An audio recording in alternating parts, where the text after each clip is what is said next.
ماي بتميت زي كلاوي رجوك الله قيسك تمو وشتو تماري سلام سقالتي عارحة مدرب بحري سلام سسفنا رقت بيتو معبل كتالي زي السحر عفتو هزمنا تنبسعو سر بار صنور دبار زي الربرب شرحي برحي يبقى وحدة عباي وران وغران مستداد باباي عرب ربي كابيدين عرب ربي سراوي عرب ربي سيرب ربي خزبي عرب ربي مرد كتريك سجرب عقلي مرد كتبي سراب حيلي عقل حيلي عواصمكو نفحد تبعد تبعدكو سلفك قعر فرحك نبكو عاين نقنقل تعندي وركو كفيلو لامبر برامر لكو سلي سلي غاقر سودكو بدلو بغاتات متى تمتات ويدرو الحين مناتات سنفكو يبنو الناس عمريك سري عن الديوز سيدي حريك كلو انتناين عخي زمر الله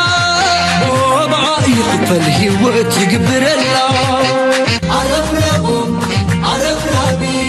سلازي اللي كابري مزعبي كله غين الله ضحكو كله غين الله ضحكو عايشين ستحي عرب ربي عود ستحي مزاربي إريترا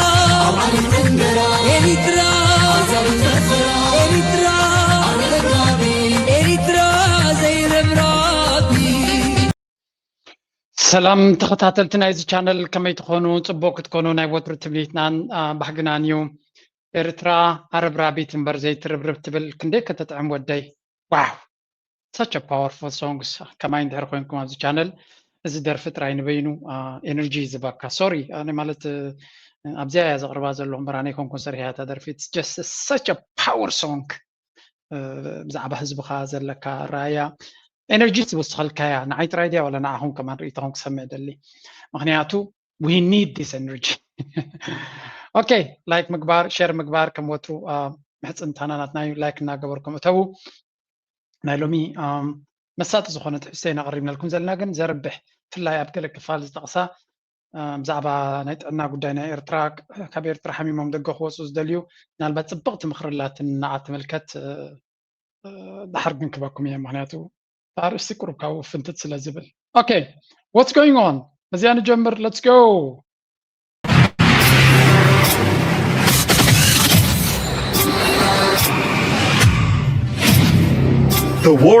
The regime in Iran stands tall. The country's nuclear program now has more public support. And to add salt to the wounds, Iran now controls the Strait of Hormuz and the supply lines of 20% of global crude. While the US and its Gulf allies are slowly realizing the outcomes, Iran's allies are getting closer and stronger. Often termed as the Axis of Evil 2.0 by the West, انتينا نسمع زلنا مجم علم تغيير يا نزي فلت أي فلت زدن قوية يركب حب حجاب تناي قدم كمل ساين خلينا زبل ريتوتات كافتاون سلاءن كاب يمانن سقامن كتسأل نسمع زلنا يو مخنياتو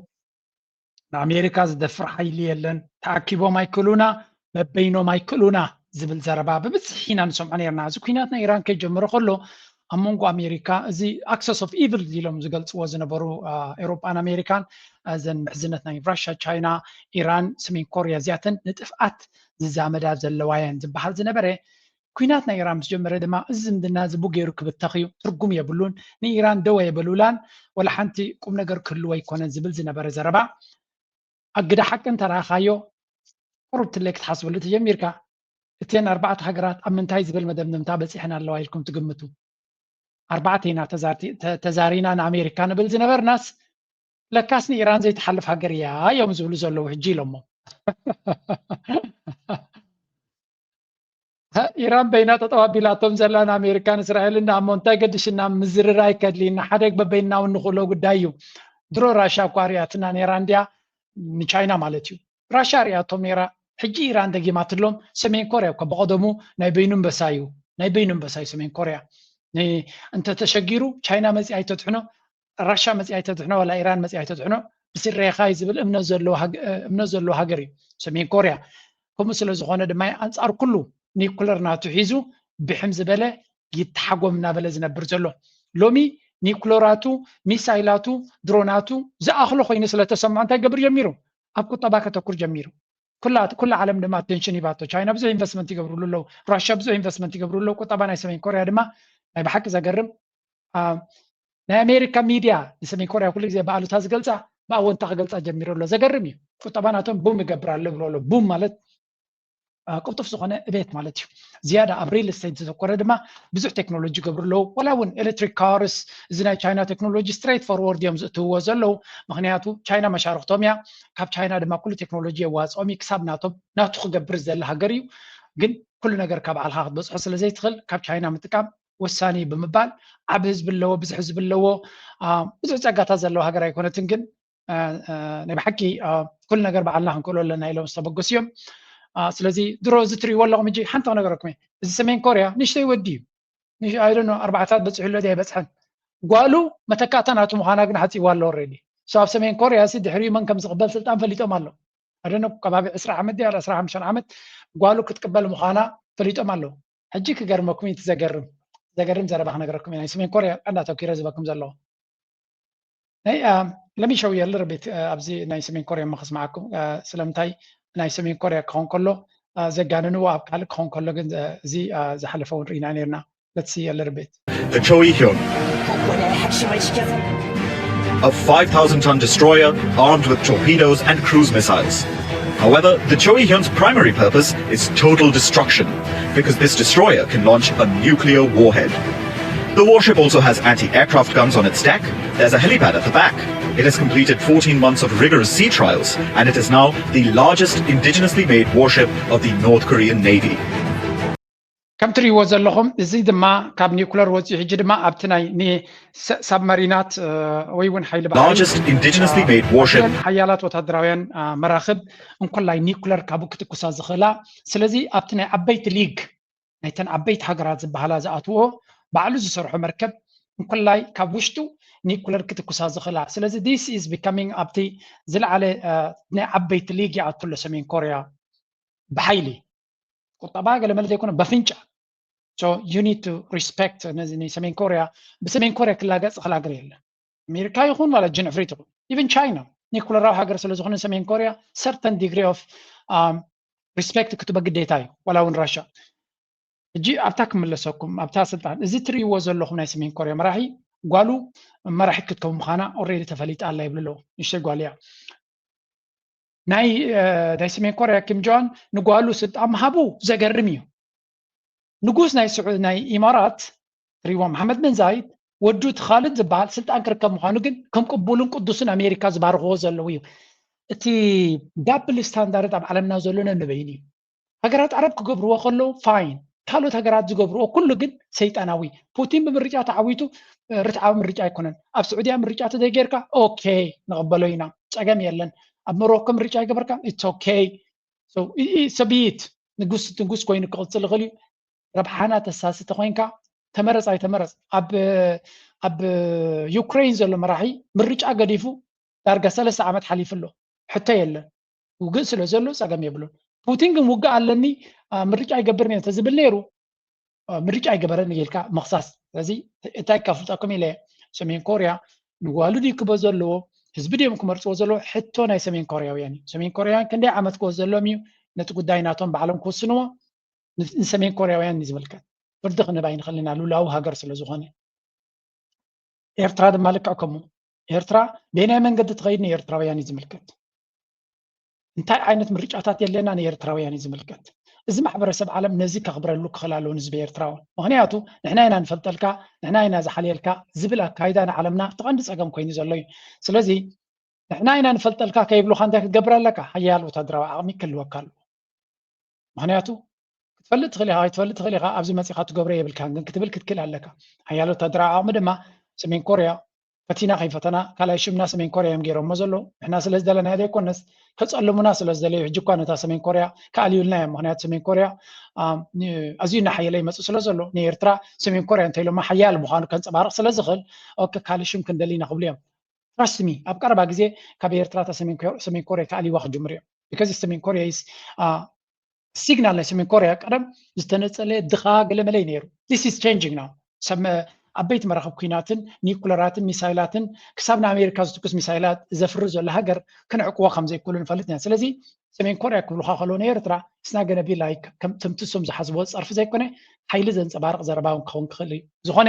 ንሕና የምፃናዮ ንሕና ክንኣልዮ ይንኽእል ተደልዮም ክብሉ ወይም ተደልዮም ክገድፎ እዮም እንታይ ኢና ንርኢ ዘለና እቲ ኣሜሪካ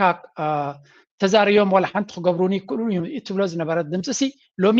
በይና ከማን ክትክእሎ ኣሸጋርና ኮና ይመፅእ ኣሎ እዩ ዝብል ዘሎ ለሚቴልዩ ሓደ ካብቶም ዓበይቲ ስኮላርስ ወይ እውን ዓበይቲ ኣካደሚክስ ብዛዕባ እዚ ኩነታት ናይ ኣሜሪካ ዝከታተል the American empire in a way that I don't think American empire will be able to bounce back. This is probably the most seismic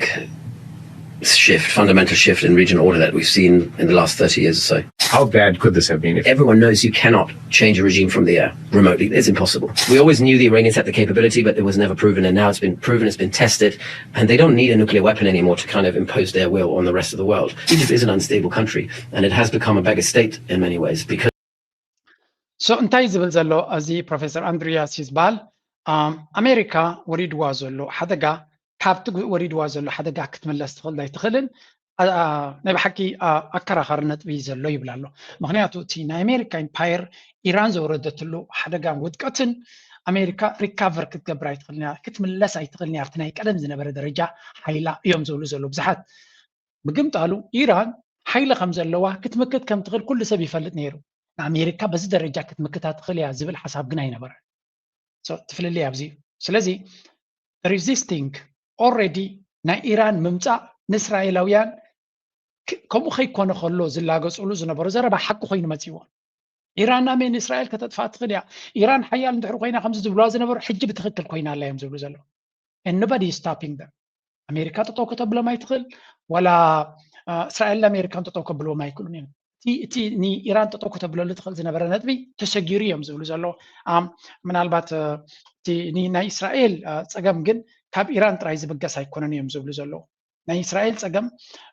ኢራን ስለ ዝሓየለት ሓደ ክፋል ናቱ ጥራይ እቲ ዝዓበየ ክፋል ኮይንዎም ዘሎ እቲ ኣብ ውሽጢ ኣንፃር እስራኤል ዝግበር ዘሎ ኣካይዳ እዩ ፖለቲከኛታት ሓደሽቲ ፖለቲከኛታት ንኣሜሪካ እቲ እስራኤል ትጥቀመሉ ዝነበረት ጌም ጠቕላላ እዮም ሓደጋ ወሪድ ይቆማ ዘለዉ I'm going to give you 2-3 new politicians. The people in Israel that support this genocide, that support what Israel's doing, and that believe in living in an apartheid state and believe they're better than the Palestinians, it's the majority, it's not the minority. You have been on TMZ, and that interview with TMZ made some waves, and I saw them grilling you about being anti-Semitic. ከምዚ ትሪእዎ ዘለኹም እቲ ዝዛረብ ዘሎ በዓል ጭሕሚ ሓደ ካብቶም ንሓደ ኣዝዩ ኣኽራሪ ብዘይ እስራኤል ሂወት የለን ኣሜሪካ ድማ ንእስራኤል ድሌታ ክትገብረላ ኣለዋ ዝብል ፖለቲከኛ ናይ ኣሜሪካ ሬንዲ ፋይን ዝበሃል ንዕኡ ካብ ኩርሱ ንኽፍንቅሎ ናይ ፖለቲካ ሕልሚ ነበሮ መደብ ኣይነበሮ ኣብ ፖለቲካ ዘይግደስ ዝነበረ እዩ እዚ ትሪእዎ ዘለኹም ትጭሓም ብሰንኪ ኣብ ቀዛ ዝወረደ ኩነታት ካብ ቁጥዐ ዝተበገሰ ሃብታሚ ነይሩ ቢልዮኔር ነይሩ ቀዳሞት ካብቶም በጃ ዝኾነ ብሰንኪ ቃዛ ዘይተኣደነ ሃብቲ ዝኸሰረ ሰብ እዩ ብዙሕ ክሳራታት የጋጢሙ ኣብ ሂወቱ ኣብ ጥዕኑ ኣብ ስድሩ ኣብ ገንዘቡ ኣብ ቢዝነሳቱ ሎሚ ንፈለስጢን ምቋም ንእስራኤል ምቋም ኣንፃር እስራኤላውያን ምስራሕ ፋሽን እዩ ኮይኑ በዓል እዚ ግን ዓብይ ዋጋ እዮም ከፊሎምሉ ካብ ምሕር ሕርቃን ተበገሰ ነቲ ሓደ ቀንዲ ኣኽራሪ ደጋፊ ናይ እስራኤል ንዝኾነ ንዕኡ ካብ ቦቱ ከኣልየ ኢሉ ፖለቲከኛ ኮይኑ ክወዳደር መፂኡ ኣሎ ንእስራኤላውያን ድማ ሓደ ካብቶም ቀንዲ ሓደጋናቶም እዩ ንመን ከኣልይ መፂኡ ዘሎ let me show you እቲ ፖለቲካዊ ውድድር ናበይ ገፁ ይኸይድ ከም ዘሎ ክትፈልጡ ምንታን let me go They could cast him if they do a remake of Star Wars. I would cast him as object, Jabba. again, the rhetorical world. Palestinian is a term that was invented. There is no such thing as Palestinian. So if you want to describe Gazan Arabs or whatever, you know that you want to know what the most common last name is on the Gaza Strip? Do you know the answer to this? No. It's the Egyptian. That's it's L something. And then it's like the next one is the Jordanian and this. They're just Arabs from Saudi Arabia who migrated there. Palestinian is a term that was invented several decades ago, frankly, by the Soviet Union as a form of fighting with the United States. እዚ ትሪእዎ ዘሎም ሬንዲ ፋይን ዝበሃል ፖለቲከኛ ናይ ኣሜሪካ እዩ ኣብ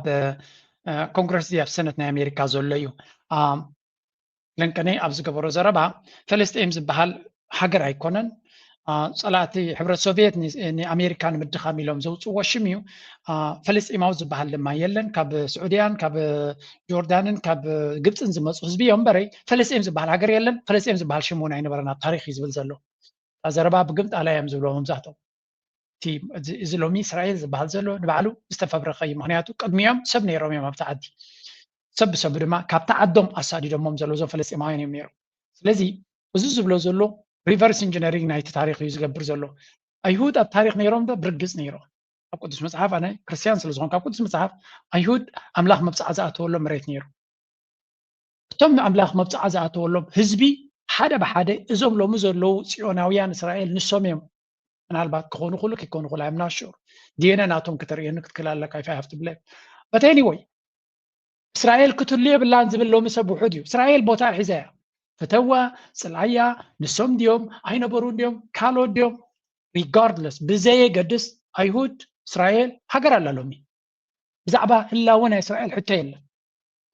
ኣበያ ዘላታ እስራኤል ነቶም ኣብ ጥቆም ዘለዉ ህዝቢ ከመሰል ክብዎም ይኽእሉ ዶ ንዓታቶም two state solution ዝበሃል ከኽብርዎ ይኽእሉ ዶ እምበር እስራኤል ከም ሃገር ክትህሉ ኣለዋ የብላን ኣይሁድ ክጠፍሎም ዝብል ሰብ የለን ሎሚ ዋላ ክትብል ከማን ድፍረት የብልካ ሓደ ኣይሁዳውያን ቀለልቲ ህዝቢ ይኮኑ ካልኣይ ድማ ፈቲኻ ጸሊእካ ክትቅበሎ ዘለካ ሓቂ ኣሎ ባዕላ እስራኤል ኣይኮነን ኣብ ቦትኦም ንካልኦት ሃገራት ከሳድዱ ዝኽእሉ ሃገር እዮም ስለዚ ንእስራኤል ንህላዊኣ ምልክት ሕቶ ክእቱ ዝኽእል I don't think so realistically ክሉ ብኣፍካ ክትብሎ ትኽእል ኢኻ ብተግባር ግን ዝከኣል ኣይመስለኒ ሕጂ ዳ እሞ እዚ ስለምንታይ እዩ ብዛዕባ ህላወ ናይ እስራኤልን ብዛዕባ ፈለስጢምን ዝዝረብ ዘሎ ንፈለስጢማውያን ኢኻ ክትዛረብ ትኽእል ሕጂ ምክንያቱ ፈለስጢን ክህልው ድዮም ኣይህልውን ንክንደይ ክህልው ይኽእሉ እንታይ ክኾኑ ኢልካ ክትዛረብ ትኽእል ኢኻ ናይ እስራኤል ግን ከም ትሑዝ ጌራ ወሲዳታ ይዓለም ናው ትዛረቦ ዘሎ ንብዙሓት ሰባት ኣብ ቁጣዕ እዩ ዝፈጥር ዘሎ ምክንያቱ ጠቕላላ እቲ ፍልስጤም ዝበሃል ዌስት ባንክ በሎ ጋዛ በሎ እቶም ህዝቢ እዚ እስራኤል ኣይትግብኦም እያ ፋሕፋሕ ኢሎም ክጠፍኡ ኣለዎም እዩ ዝብል ዘሎ ናይ ኣሜሪካ ፖለቲከኛ እዩ ዝኻ ስለዚ ኣብ ኣሜሪካ ከምዚ ፖለቲካ ስለ ዘሎ ኣኽረርቲ ናቶም ኣንጻር ናቶም ነቲ ፖለቲካ በዓል እዚ ነቲ ኣንጻር እስራኤል ዝግበር ዘሎ ፖለቲካ ቀንዲ መራስንቲ ናቱ ወይ እውን ነዳዱ ዝውስኹሉ እዮም ዝበሃሉ ብግምጣሉ እዚ ድማ ትሕጂ ፖለቲካ ዘሎ The progressive left has been anti-Israel sentiment. And I want to ask you about one of the candidates that you endorsed, you rallied with, Michigan Senate candidate Abdul Al-Sayed. He was on this program with Casey yesterday. I want to play a little bit of that. Do you believe Israel has a right to exist? So, Casey, AIPAC's become a big issue in this election because AIPAC's already spent $30 million in this election. They're by far the biggest spender in the race. Now, the question about a right to exist, it's interesting because nobody's ever asked me whether or not I believe Palestine has a right to exist. Every single president who served has said that they believe in a two-state solution. Israel exists. You say it exists, but... ኣይ ሲኤንኤን ኣየ ከማቶም ዝኣመሰሉ እስራኤል መሰል ኣለዋ ዶ ንክትህሉ ይብሉካ ኣለዉ እስራኤል መሰል ከም ዘለዋሲ እንታይ ዘረባ እንታይ ሕቶ ደልዩ ይኽእሉ እዩ ትሕቶ ፈለስጢን መሰል ኣለዋ ዶ ንክትህሉ ሃገር ክትከውን ህዝቢ መሰል ኣለዎ ዶ ይትሕቶ ክኸውን ዝግባእ ሚድያ ኢሉ እስራኤል ዳሞ ኣነ ኢለዮ ፈትያ እስራኤል እኮ ሃገር እያ ኢሉ ባንዴራ ዘለዋ ሃገር ዘለዋ ፖለቲካ ዘለዋ ባጤራ ዘለዋ ሰራዊት ዘለዋ ሓያል ሰራዊት ዘለዋ ዘለየቶ ትጭፍጭፍ ዘላ ሃገር እያ ስለዚ እስራኤል ከም ሃገር ኤግዚስት ክትገብር ኣለዋ it exists already there is no question mark in here ኤርትራ ክትህሉ ኣለዋ ዶ የብላን ዝብል ሕቶ ክኾን ኣይግባእን እዩ because ኤርትራ already ሃገር እያ እስራኤል ሃገር እያ ዓለም ፈትያ ገሊያ ከይፈትዎ ተቐቢላታ እስራኤል ሃገር እያ so period ብዛዕባ እዚ ጉዳይ ስለምንታይ ዲቤት ይገብሮ ደይመደይ ተባሂልካ ድራማ ንምፍጣር ዝግበር እዩ እታ ሕቶ ክትከውን ዘለዋ ኢልዋ እዚ ዓብዱል ሳዒድ ዝበሃል ግብፃዊ መበቆል ዘለዎ ኣብ ሚሽንጋን ዝበሃል ንሰነት ዝወዳደር ዘሎ እዩ እቲ ናይ እስራኤል ኤይፓክ ድማ ዘይተዓደነ ገንዘብ ኣንጻሩ ይገብር ኣሎ he's an excellent speaker very very eloquent to you ንእስራኤል ኣብቲ ሕመማይ ዝሃርማ ዘሎ ነቲ ፅልዋ ናይ እስራኤል ሓደጋ ኮይንዎ ዘሎ እዩ ኣብ ሰነት በዓል እዚ ተዓዊቶም things are not going to be the same use ባልዘሎ you never know I mean እስራኤል ቀሊል ሃገር አይኮነን በእንገር ካትሕዞም እውን ዝፈልጥ እዩ anyway እዚ ሰብ እዚ ናብ ስልጣን ከይመጽእ ኩሉ ዝከኣሎም እዮም ዝገብሩ ዘለዉ but ንኣብነት እቲ ሚድያ ዘለዎ ጽልዋት ንሽተይ ከርየኩም እየ ተቐጽልታ ዲበይ ስምዕዋ ኣገራሚት ቫይራል ኮይና ዘላ Doesn't have a right to? I didn't say that. I just said the question of Israel's existence is not a question. What do you think? Does Israel have a right to exist as a Jewish state? Yes, Israel has a right to exist as a Jewish democratic state, as a secure state, with equal rights. Now, I've also been very critical of what's happened in the occupied territories, in the West Bank and Gaza. I also believe in Palestinian self-determination and a Palestinian state. And I've said what happened in Gaza was a genocide, like the UN. እጅንታይ ዝብል ዘሎ እስራኤል does Israel have the right to exist? Yes. እስራኤል መሰል ኣለዋ እዚ ኣባል ናይ ዴሞክራሲ ኣርምድ ሰርቪስስ ኮሚቲ ሓደ ካብቶም ተባዓት ገንዘብ ናይ እስራኤል ኣብ ፖለቲካ ናይ ኣሜሪካ ሓደጋ ዝኸውን ዘሎ እዩ እስራኤል ኢዳን እግራን ካብ ፖለቲካና ክትሕልው ኣለዋ ዝብል ሓደ ንፉዕ ካብ ኤፓክ ገንዘብ ዘይወሰደ እዩ ስለዚ ሓደ ካብቶም ኣብ ቅድሚት ኮይኑ ነቲ ቃልሲ አንጻር ናይ እስራኤል ጽልዋ ዝገብር ዝነበረ እዩ ካብ ሪፐብሊካን መዘኑ ኮይኑ ብሓደ ዝሰርሕ ዝነበረ ኣብ ዝቐረባ ቶማስ ማስዮም 30 ሚሊዮን ገንዘብ ኢንቨስት ገይሮም ካብ ስልጣኑ ኣብ ዳግማይ ምርጫ ከም ዝሰዓር ገይሮም ስለዚ ነዚ እውን ኣብ ዝመጽእ ምርጫ እስራኤል እንታይ ክትገብሮ ትኽእል ክንርኢና ምሕጂ ግን እንተዋሓድ ኣብታ ግዜኡ ጽቡቕ ስራሕ ይሰርሕ ኣሎ እስራኤል መሰል ኣለዋ ክትህሉ ቅቡል እዩ ግን እዚ ኣይሁዳውያን ጥራይ መሰል ዘለዎም ቶም ካልኦት ደቀታ ሃገር ግን ተረጊጾም ዝኸዱሉ ከምኡ ዓይነት ሃገር ኣይድግፍን እየ ንኹላቶም ማዕረ ክትከውን ክትክእል ኣለዋ ዲሞክራሲ ማለት ድማ ዲሞክራሲያዊ ሃገር እዮም ክብሉ እንተኮይኖም እቲ ዲሞክራሲ ንኹላቶም እምበር ነቶም ኣይሁድ ጥራይ እናፈላለኻ ናይ ኣፓርታይድ ሲስተም ትጥቀም ዘለኻ እሱ ክቕያር ክኽእል ኣለዎ እዩ ዝብል ዘሎ ስለዚ ኩሎም ዞም ሚድያታት ናይ እስራኤል ተኸላኸልትን ናይ እስራኤል ተሓለቕትን ዝኾኑሉ ምክንያት well there are people who are saying these things as well Fucking, if you break it down, it's a lot of guys like 96%. Well, they zoom in, right? They're like, oh, well, TNT isn't. It's like, okay, but if you fucking look at who owns TNT, Comcast, yeah, all the big parent companies are all controlled by every fucking one. And so, except for Fox, the only one, and they always like point to Murdoch as like, hey, well, this guy's on. So, country was alone. كل ذي ميديا ناي عالمنا أبتحتي زبزح ميديا ناي عالمنا ناي إسرائيل مسدك إسرائيلويان أيهوديهم زكوا عصر ويل.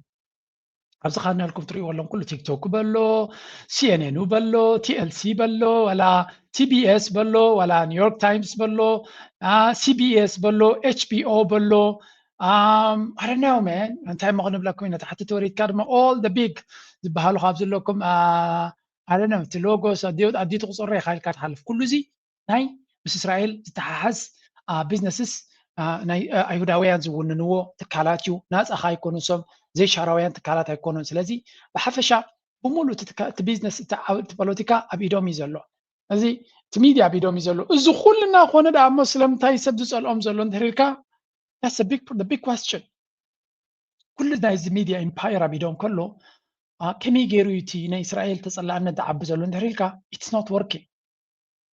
هذا الإسرائيليان أشجير ومزلو نجار نتايو ولا كل تقوى أصره ولا كل تسبب سب أنت جبرك سبك أمنا كالكني زلا فسي مكسر حلهم هيك علن so they really need ولا بيت كريستيانات manipulation كتأتات وهم زلهم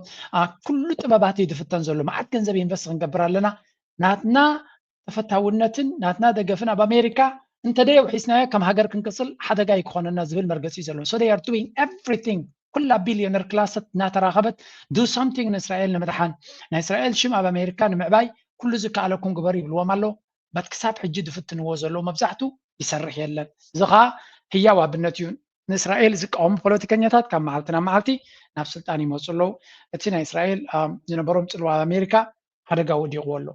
نخندق زي خمسة لك قصليهم I don't know I cannot tell you for how long but so far بزن ريازلنا قليل زي كنا بده يقط منكم زلهم زنقرو now let's shift to نبتون super powers نبع China نغير because it's just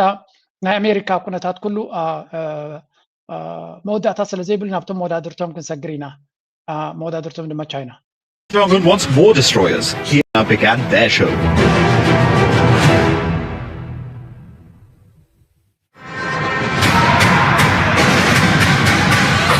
On the 28th of June, Moscow and Beijing kicked off their joint military drills. Fighter jets and strategic bombers took off from the mainlands and flew towards Japan and South Korea. A 6-hour-long air drill was conducted in the Sea of Japan, with Russian and Chinese planes entering South Korea's air defense identification zone. prompting South Korea and Japan to scramble their fighter jets. The Russian-Chinese air armada was intercepted in the East China Sea. According to Japan, there were two Chinese ከም ንሪኦ ዘለና again ኣብ መንጎ ኣብዚ ኤስያ ዝበሃል ብፍላይ ኣብቲ ቻይና ራሽያ ሰሜን ኮርያ ነተን ካልኦት መሻርክቲ ናይ ኣሜሪካ ዝኾና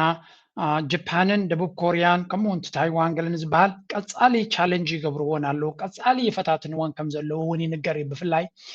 እቲ ኣብቲ ቦታት ዝግበር ዘሎ ምፍትታን ካብ ግዜ ናብ ግዜ እናበርትዐ ይኸይድ ከም ዘሎን ቻይና ነቲ ኩነታት ናይ ኢራን ናይ ራሽያ ምስ ኣሜሪካ ኩሉ ተንብቦ ስለ ዘላ they want to move their move ከሰናብድዋ ንኣሜሪካ በይንኺ ኣይኮንክን ትዕንድር ዘለኺ there is something we are also ኣብዚ ገይም እዚ ክንኣቱ ንኽእል ኢና ንስኻትኩም ጥራይ ትቆፃፀርዎ ዓለም ኣይኮነን ዘሎ እናበሉ ወታደራዊ ዓቕምናቶም ቀፃሊ እዮም ዘርእዩ ዘለዉ እዚኣ ለንቀነ በቲ ናይቲ ሃገር ሚድያ ድወፀት እያ ክንምንታይ ወታደራዊ ዓቕሚ ከም ዘለዎም የርእዩ ኣለዉ ነጊረኩም እየ ኩሉ እዚ ዝረአ ዘሎ ሳክት ንመናውራ ኢልካ ኣይኮነን ንኣሜሪካ መልእኽቲ ዝመሓላለፍ ዘሎ look what we have እቲ ዓይነት ዓቕሚ ኣለና ከመይ እዩ ዘሎ ምድላዋትና ትርእይዎ ኣለኹም ስለዚ ነዚ እናረኣኹም ሚስ ካልኩሌሽንስ ክትገብሩ ትፍትኑ ተለኹም መቸም ንዓኹም እዩ ዝምልከት እዮም ዝብልዎም ዘለዎም ኣብ ኣፍንጫና መፂኹም ክትሓስብዎ ዘለኹም it's not going to work we are ready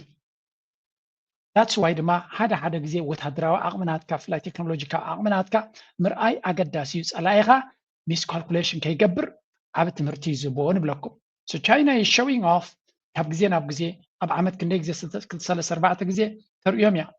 ከመይ ዝበለ ሓይሊ ከም ዘለዎም ኣብ ከመይ ኩነታት ከም ዘለዉ እንታይ ዓይነት ምድላዋት ከም ዘለዎም የርእይዎም ኣለዉ and boy they have such a power ዘለዎም ሓይሊ ቀሊል ኣይኮነን ኩሉ እቲ ኣሜሪካ ዘለዋ ቴክኖሎጂ ቀዲሖማ እዮም ኢኻ ክትብል ትኽእል ዘጂ ነዳድየን ዝመልኣ ዘለዋ ስለዚ ዘን ፊሊንግ ነዳዲ ዝመልኣ ኣብ ዓለም ኣሜሪካ ጥራይ ዘለዋ እዩ ዝበሃል well China has more probably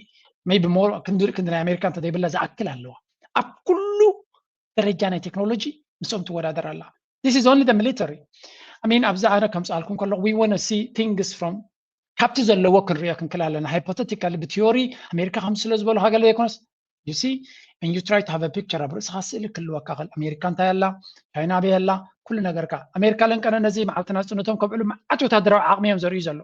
መዓት እዮም ዘርእዩ ዘሎ ናይ ኣሜሪካ ግን ብኩናት ናይ ኢራን ንጎም ምሸትን ክንሪኦ ተደረብሪብናሉ ስለ ዘለና ዊዶን ተወሳኺ ቪድዮ ከም ፀኣልኩም ኣይክልኒ እዚ ሰዓት ስለ ዘጋጥም ኢና ናይ ቻይና ንሪኦኩም ዘለና ሓደ በሉለይ ለንቀነ ካልእ ሪፖርት እውን ወፂኡ ኣሎ እዚ ኣብ መንጎ ኣሜሪካን ቻይና ዘሎ ውድድር መልክዓቱ ይቕይር ኣሎ ዝብል እውን The United States and China is no longer about tariffs or trade. It's increasingly about technology, semiconductors, and critical minerals. But who bears the brunt of this standoff? It's the other economies. A new EU-backed report warns that Europe faces a bleak future in the semiconductor race because of its dependence on both Washington and Beijing.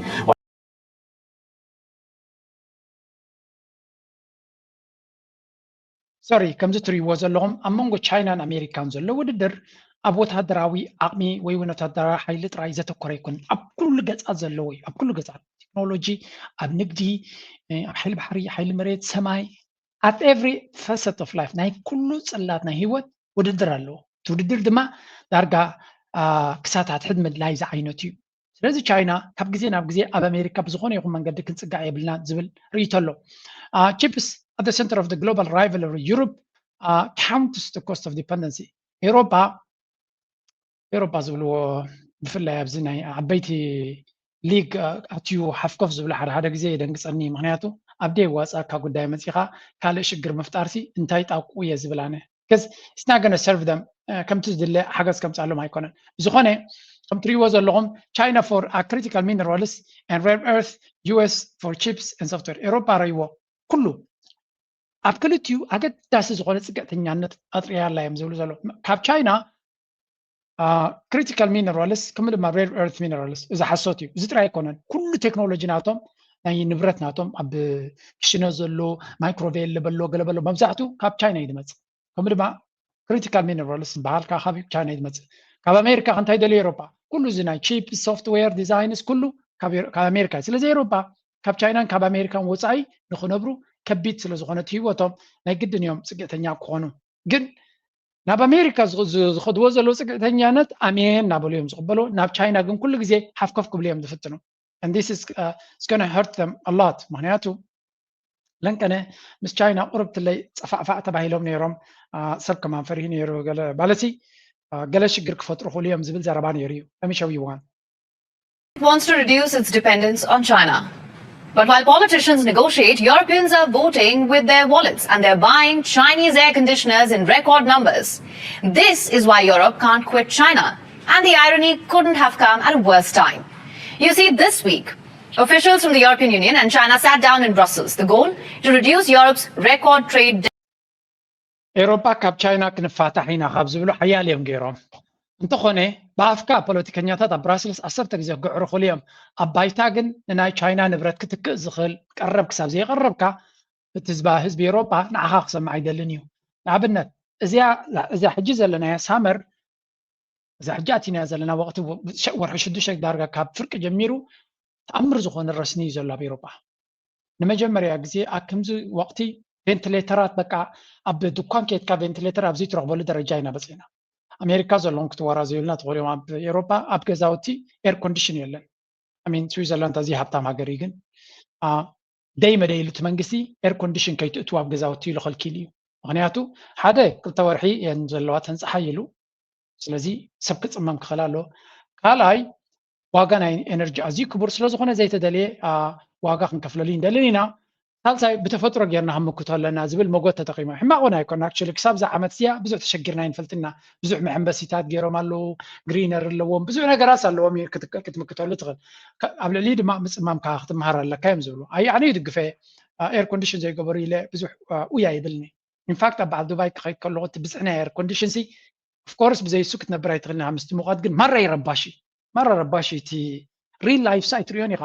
ኣብ ዱባይ ብፍኒስትራ ኮይንካ ኣብ ላዕለዋይ ኣብ ዝነዋሕቲ ገዛውቲ ኮይንካ ክትሪኦ ከለኻ ሲ ፍኒስትራ ክፍት ብልካ ውይ ዝብል ተዓዲ ጂዘስ ከመይ ዓይነት ዓዲ ትብል ኣብዚ እኮ ሰላም ኢና ዘለና ምክንያቱ እቲ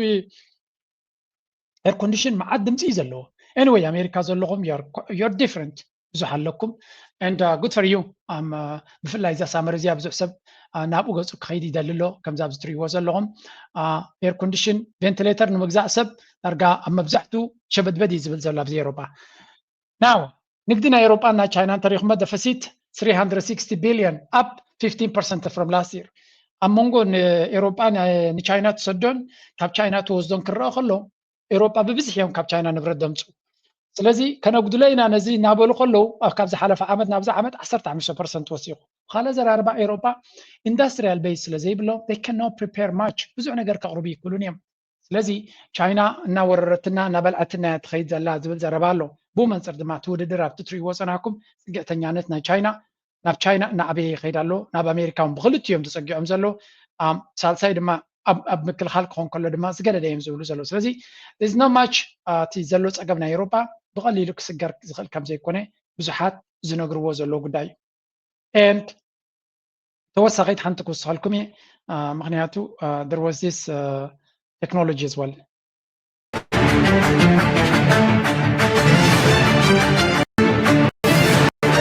ago, only 4 countries had successfully built and flown 5th-generation fighter jets: the US, Russia, China, and South Korea.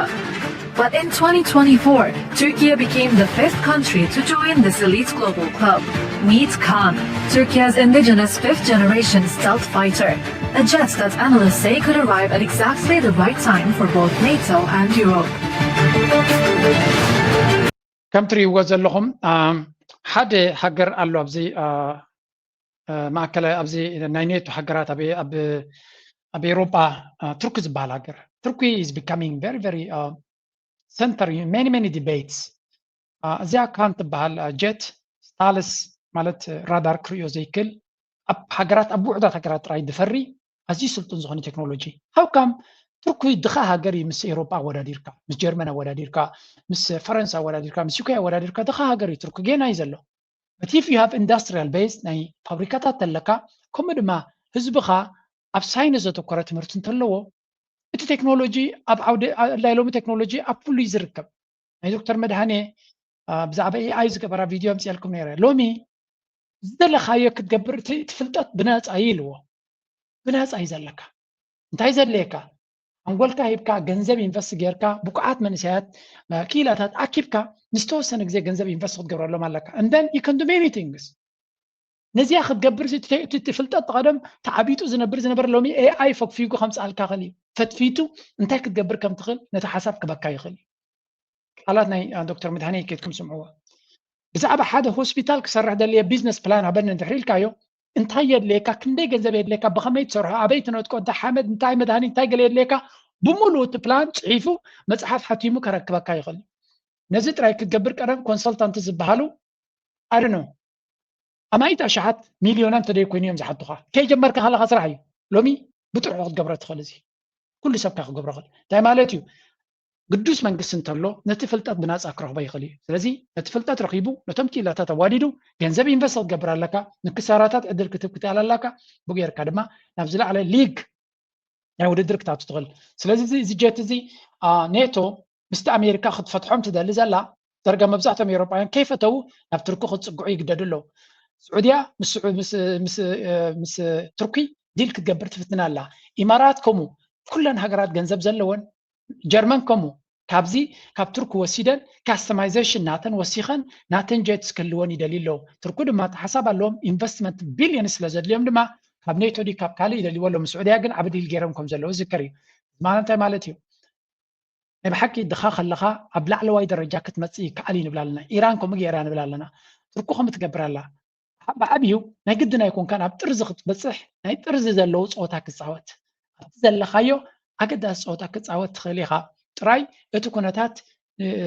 ኣስተውዒልካ እንድሕር ከይድካዮ ቻይና ህያው ኣብነት እያ ቀፂልካ በዓል ቱርክ እንደምንሪዮ ዘለና ድማ ቀፂሎም ዘለዉ ኣብነታት እዮም ዝብሉና ዘለዉ I'm just giving you ነዚ ነገራት ንበኩም ዘለና ንምንታይ ኢና ንበኩም ዘለና እንድሕር ኢልኩምና ምክንያቱ ኤርትራ ሃገርና ኣብ ብዙሕ ነገር ድሒራ ከም ዘላ ንፈልጥ ኢና ኣብ ብዙሕ ነገራት ተሪፋ ኣላ ቁጠባ ጎዲልዋ ኣሎ ቴክኖሎጂ ጎዲልዋ ኣሎ ወላቲ ሓየት ዝኾነ ሰራዊትና እውን ቴክኖሎጂ ሕፅረታት ከም ዘለዎ ንፈልጥ ኢና ገለገለ ሰብ ሕጂ ነቲ ሓሳባት እቲ ምስ ወሰደ ተስፋ ዘይብሉ ኮይኑ ዝስምዖ ኣሎ ተስፋ ክቆርፅ ኢለ ኣይኮንኩም ብዙሓት እዮም ከም ዝፅሕፉለይ እቶም ትፅሕፉለይ ሓደ ግዜ ኣብዚ ደንብ ሃገራውነት ዘሎ ፀገም ኣሎ ክትሪኦ ከለካ ብደገ ክዛረብ ከሎ ሰብ ኩሉ ግዜ ኤርትራ ፐርፌክት ከም ዘላ እዩ ትዛረብ ብውሽጢ ክፅሕፈልካ ከሎ ግን ካሊእ እዩ I'm sorry I have to tell you this ኣነ ኣብ ደገ ወፅየ ዝዛረቦ ዘለካ ውሽጢ እውን ከመይ ዝዛረብ እዛ ኣብ ደገ ዝዛረበኩም ዘሎ ጉድለት ኣለዎ ተዓድና ክረም ዘለዎ ነገራት ኣሎ ክውሰኸልና ዘለዎ እንምነዮ ነገራት ኣሎ ሰራዊትና ዝደልዮ ህዝብና ዝደልዮ ነገራት ኣሎ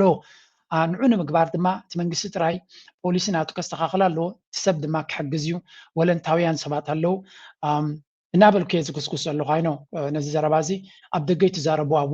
ውሽጢ ተዛሪብካ ለውጢ እንተዝመፅእ ነይሩ ናይ ዓመት ተዛሪብካ እንዲኻ ኣብ ደገ ተዛሪብካ ለውጢ ክመፅእ ድን ድሕርካ ኖ but we are debating ንዘራረበሉ ኣለና ኣብ መንግስቲ ኤርትራ ዘሎ ብርግፅ እቶም ዓበይቲ ሓለፍቲ ኣብ ላዕሊ ዘለዉ ንዓታቶም ብቐጥታ ዝረኽቦም ነዚ ዘረባት ዝተዛሪብካ ንፈልጥ ብልኻ we know but we really are ዝከኣለና ክንጓየ ንፍትና ኣለና ግን ቀሊልካ ኣይኮነና ዓና እውን ስለዚ እቶም ደገ ዘለኹም ኪላታት ንስኻትኩም እውን ነቲ ሓሳባት እቲ ኣማዕብልዎ ንባዕልኩም እውን ዲቤት ግበሩ ተዛረብሉ ተዛተይሉ መንገድታት ኣበግሱ ሓሳባት ሒዝኩም ውፅኡ ይብሉ ጅዚ ፅቡቅ ሓሳብ እዩ ኣነ ጅ ስቕ ኢለ ከጋኒ ኢለ ዘለኩም ዘጋምን ዘለኹ ይመስለኩም ከምኡ ይብሉ እዮም ይመፀኒ ካብ ብዙሕ ቦታታት ካብቶም ዓበይቲ መራሕትና ኤርትራ ይመፀኒ ካብ ፕሬዚደንት ኢሳያስ መፅኡ ንክብለኩም ኣይክእልኒ ካብ ካልኦት ዓበይቲ መራሕቲ ግን እዚ ሓሳባት እዚ ወይ እውን ምሶም ቀጥታዊ ርክብ ዘለዎም ሰባት ይነግሩን እዮም ናን ክንገብር ዘይምኽኣልና እቶም ኣብ ደገ ዘለና ህዝቢ ቁርብ ስንፍና ኣለና እዩ ቁርብ ከይሆነ ሓያል ስንፍና ኣለና እዩ ከምቲ ኣብ ፌስቲቫላት ኣኪብና ንስዕስዖ ሶፊስቲኬትድ ዝኾነ ኔትወርክ ናይ ክኢላታት ኔትወርክ ሓያል ዝኾነ ብዙሕ ነገር ክገብር ዝኽእል ኣብ ምግባር ደኺምና ኢና ጉድለትና ክንቅበል ክንክእል ኣለና ስለዚ ነዚ ቴክኖሎጂታት እዚ ንክንገብር ናይ ብሓቂ እቲ መንግስቲ ወላ ክመርሖ ዝኽእል እኳ እንተኾነ እቶም ዜጋታት እውን ዝያዳ ክንሰርሓሉ ዘለና ኢና ኣነ ሓንቲ ክገብራ ዝምነያ ግን ኣይገበርኳን ኣለኹ ስንፍና ኣለኒ ግን ደረት እውን ስለ ዘለኒ ናይ ዓቕሚ ናይ ግዜ ደረት ስለ ዘለኒ ምስቶም ከምኡ ዓቕሚ ዘለዎም እውን ኮኔክሽን ብዙሕ ስለ ዘይብለየ እቶም ናይ ኤኣይ ክእለት ዘለዎም ኣብ ኤኣይ ንፍዓት ዝኾኑ ብኡ ዝተምሃሩ ሳይንቲስትስ ከምዚ ዶክተር መድሃኒ ዘለዎም ለትሰይ ከባቢ 20 ሰባት 30 ሰባት ተኣኪቦም ሳቶም ንሕና ከምዚ ሓሳብ ኣለና ከምዚ ትካል ኣቑምና ኣለና ሃየ እንዳሕግዙና ጆርጆስኻ ሚድያ ኣለካ ሃየ ገለ ግበረልና እንድሕሪ ኢሎምኒ ሓደ ሰብ ክልተ ሰብ እንተሪልኩም ንሶራ ያነ ፈርየ ምክንያቱ ብዙሕ ግዜ ንሰብ ከሞ ኣብ ሽግሪ እቲና ኣለና ስለዚ I want you to understand that ሓደ ዘይተማእኸለ መንግስቲ ዘይፈልጦ ጎቦ ዝኸይድ ከምዛ ናይ ኮኮናት ትብል ኢሉ ዝመፀ ወዲ ነተን ገንዘብ ሰሪቑ ሎም ኣብ ምንታይ ዝውዕል ዘሎ ከምታት ክንደይ ግዜ ስለ ዘጋጥም ብጣዕሚ ኢኻ ትፈርህ ግለሰባት ፅሕፉላ ይኹም በት it's very hard እቲ ናትካ ኢንሰንቲቭ ናትካ ምክንያቱም ብርግፅ ክፈልጦ ግን ብዝተማእኸለ መንገዲ ምስቶም ኤምባሲታት ተረዳዲኹም ገለ ነገር ተገይርኩም ንሕና ዞም ኣብ ሚድያ ዘለና ድማ ዓቕምናትና ሚድያ ስለ ዝኾነ ነታ ሓሳብ እትያ ዝግባእ መንገዲ መፂኹም ተሚንኩምና ለይትን መዓልትን ከይደኸምና ክንጉስጉሳላ ንኽእል ኢና እቲ ጎስጓስ ድማ ፍረ ከምፅእ ይኽእል እዩ ስለዚ ካብ ኢራን ንምሃሮ ነገር እንተሎ ካብዚ ሕጂ ዘሎ ዓለም ንምሃሮ ነገር እንተሎ ቴክኖሎጂ is very important ንእሽተይ ከለኻ ምስቶም ዓበይቲ ዘለዉ ሊቃውንቲ ክሰርዓካ ይኽእል እዩ ከምዚ ኣብዚ ቅድሚት ከርእየኩም ፀናዕኩ ኩሉ ግዜ ክዝክርዋ ኢለ የምፅያ ሰሜን ኮርያ ኩሉ ሰብ ዝወራዘየላ ዝነበረት ሃገር እያ ስቲል እውን ይወራዘዩለ ሰሜን ኮርያ ግን ኣብ ቴክኖሎጂ ቀሊል ዘይኮነ ሃገር እዩ ኢንፋክት ሰሜን ኮርያ ምንታይ ይፍለጡ ተደሊኹም ሃከርስ እዮም ከም ዝሓየሉ ሰረቕቲ ናይ ባንክታት ከምዚ ሰራዊት ኣለዎም ክፍለ ሰራዊት 525 ንብሎም ሰራዊት ክፍለ ሰራዊት ኣለዎ ናይ ኢንተርነት ሰረቕቲ ገንዘብ ሽግር ኣብ ዘጋጥሞም ባንክታት ድዩ ሆስፒታላት ድዩ ትካላት ድዩ ክሪፕቶ መዓት እዮም ዝሰርቁ ስለዚ ሰሜን ኮርያ ቀሊል ሃገር ኣይኮነን ክብለኩም ኢለ they're very dynamic ሃገር ኣብ ካልእ ነቲ መንግስቲ ዝዓፅዎም ብካልእ በፍንጫ እዮም ክረኽብዎ ዝፍትኑ ሕምድ በለ ድማ እታ ሮኬት ናቱ የቐልቃቐልቅል እዩ ዘብላ ገለ እንድሕሪ ኢሎ እሞ ኣላቶ እታ ሚሳይል ክንዲ ገለ ትኸውን ኒኩለር ትሬኒንግ ክገብር ይቕኒ ሽዑ ሰብ ኩላ ቦ ጉድጓዳ እያ ትሕዝ ስለዚ ኪም ጆን ቀሊል ሰብ ኣይኮነን እንታይ ማለት እየ you have to have ከምዚ ናይ እዚኣቶም እውን ኣሰር ምኽታል እውን ኣገዳሲ ሓዶ ኣንፃር ኣሜሪካ ኢልካ ባዕሉ ይፈለጥ ኢልካ ናትካ ቁጠባ ከተማዕብል ናትካ ቴክኖሎጂ ከተማዕብል ክትጎይለካ በቲ ካልእ ድማ ምስ ኣሜሪካ ባእሲ ገዲፍካ ከምዚ ሕጂ ንኣትዋ ዘለና ናቶም ልኡኽ ከይኮንካ ምሳቶም ሰላም ጌርካ ኣጀንዳኻ ክትገብረሉ ትኽእል መንገዲ እውን ኣሎ ስለዚ there are many ways ናይ ቱርኪ መንገዲ ንርኢ ኣለና ናይ ሰሜን ኮርያ መንገዲ ንርኢ ኣለና ናይ ካልኦት ዓለማት መንገዲ ንርኢ ኣለና ንሕና ድማ ነቲ ንእሽተይ ወለዶ ብኩሉ ሞዴላት ነቲ ትደልዮ ዓወት ክብፃሕ ከም ዝኽእል ከነእምን ኢና ንፍትን ዘለና መቸም ሕፅረታት ኣለዎ እቲ ስራሕናትና ብርግፅ ፐርፌክት እዩ ሓንቲ ዝጎድለ የብሉን ገለ ንብል ኣለና ግን ብዓቕምና ነቲ መንእሰይ ወለዶ ኪኖቱ ዘሎ ሕፅረታት ክሓስብ ፀገማት ንኽፈትሕ መፍትሒ ናይ ፀገም ኮይኑ ክመፅእ ኩሉ ግዜ ብዛዕባ ፀገም ውይ ክብል ዘይኮነስ ፕሮብለም ሶልቨር ክኸውን እሞ ነቲ ፀገም ፈትሑ ንሃገርና ኤርትራ ብኩሉ ዓቕምታታ ሓያል ንኽትከውን ክገብራ ኢና ንደሊ ሕጂ ቀጥታ ናብ ቀርኒ ኣፍሪቃ ክሰግርየ ላይክ ምግባር ኣይትረስዑ ብላይክ ጌርኩም ኢኹም ክትሕግዙና ትኽእሉ ነቲ ንገብሮ ዘለና But 2026 is not just any year. Field Marshal Birhanu Jula's keynote address offered a clear example of the geopolitical messaging currently emerging from Ethiopia's military leadership. He didn't mince words. He stated that the Red Sea and the Horn of Africa are becoming zones of conflict more complex than ever before. For the Field Marshal, the threat is no longer just about border skirmishes, it is about historical enemies who are working tirelessly to ensure Ethiopia remains preoccupied with internal affairs. ከም ትሪእዎ ዘለኹም ብርሃኑ ጁላ ወይ እውን ምርኮኛ ብርሃኑ ጁላ ኣብ ሰሶምን ኢና ክንብሎ ከክልተ ሰሙን እስከ ገሞታ ክንደይ መዓልቲ መፅኡ ሓድሽ ፍኸራ ስፔሻሊ ፅምዶ ትብል ቀፃሊ ገለ ካብተን ተወቂጥዎን ዘሎ ቃል እያ መስለና ብናይ ክፋልናቱ ምዃኑ ሃገር ብውሽጣዊ ፀገም ትብላዕ ኣላ ትፈራረስ ኣላ ይሪኣ ኣሎ ይሰማዕ ኣሎ ብተደጋጋሚ ድማ ተመሳሳሊ መደምደምታ ይብፅሕ ዘሎ ኢትዮጵያ ኣብ ከቢድ ቅልውላው ኣትያ ኣላ ነቲ ከቢድ ቅልውላው ኣትያቶ ዘላ ምቕባል ስለ ዝኣበዮ ር ጀስት እንታይ ክገብሩ ይፍትኑ ኣለዉ እዚ ውሽጣዊ ቅልውላው ናትናሲ ካብ ቁፅፅርና ወፃኢ ዝኸውን ዘሎ ናይ ደገ ሓይልታት ይኸፍልዎን ይደፍእዎን ስለ ዘለዉ ጭብጢ ዝበሃል የለን ምክንያቱ እቶም ኣብ ውሽጢ ኢትዮጵያ ንብልፅግናን ነቲ ሰራዊቱን ድርዕምዕም ዘብልዎ ዘለዉ መን እዮም ኢትዮጵያውያን ምኩሓት ኢትዮጵያውያን እዮም ፋኖ ይበሃል ሸነ ይበሃል ኦሮሞ ደቂ ዓዶም እዮም ኦሮሞ ሸነ ባዕብዩ ድማ ፋኖ ዝበሃል ናይ ኣምሓራ ሓይሊ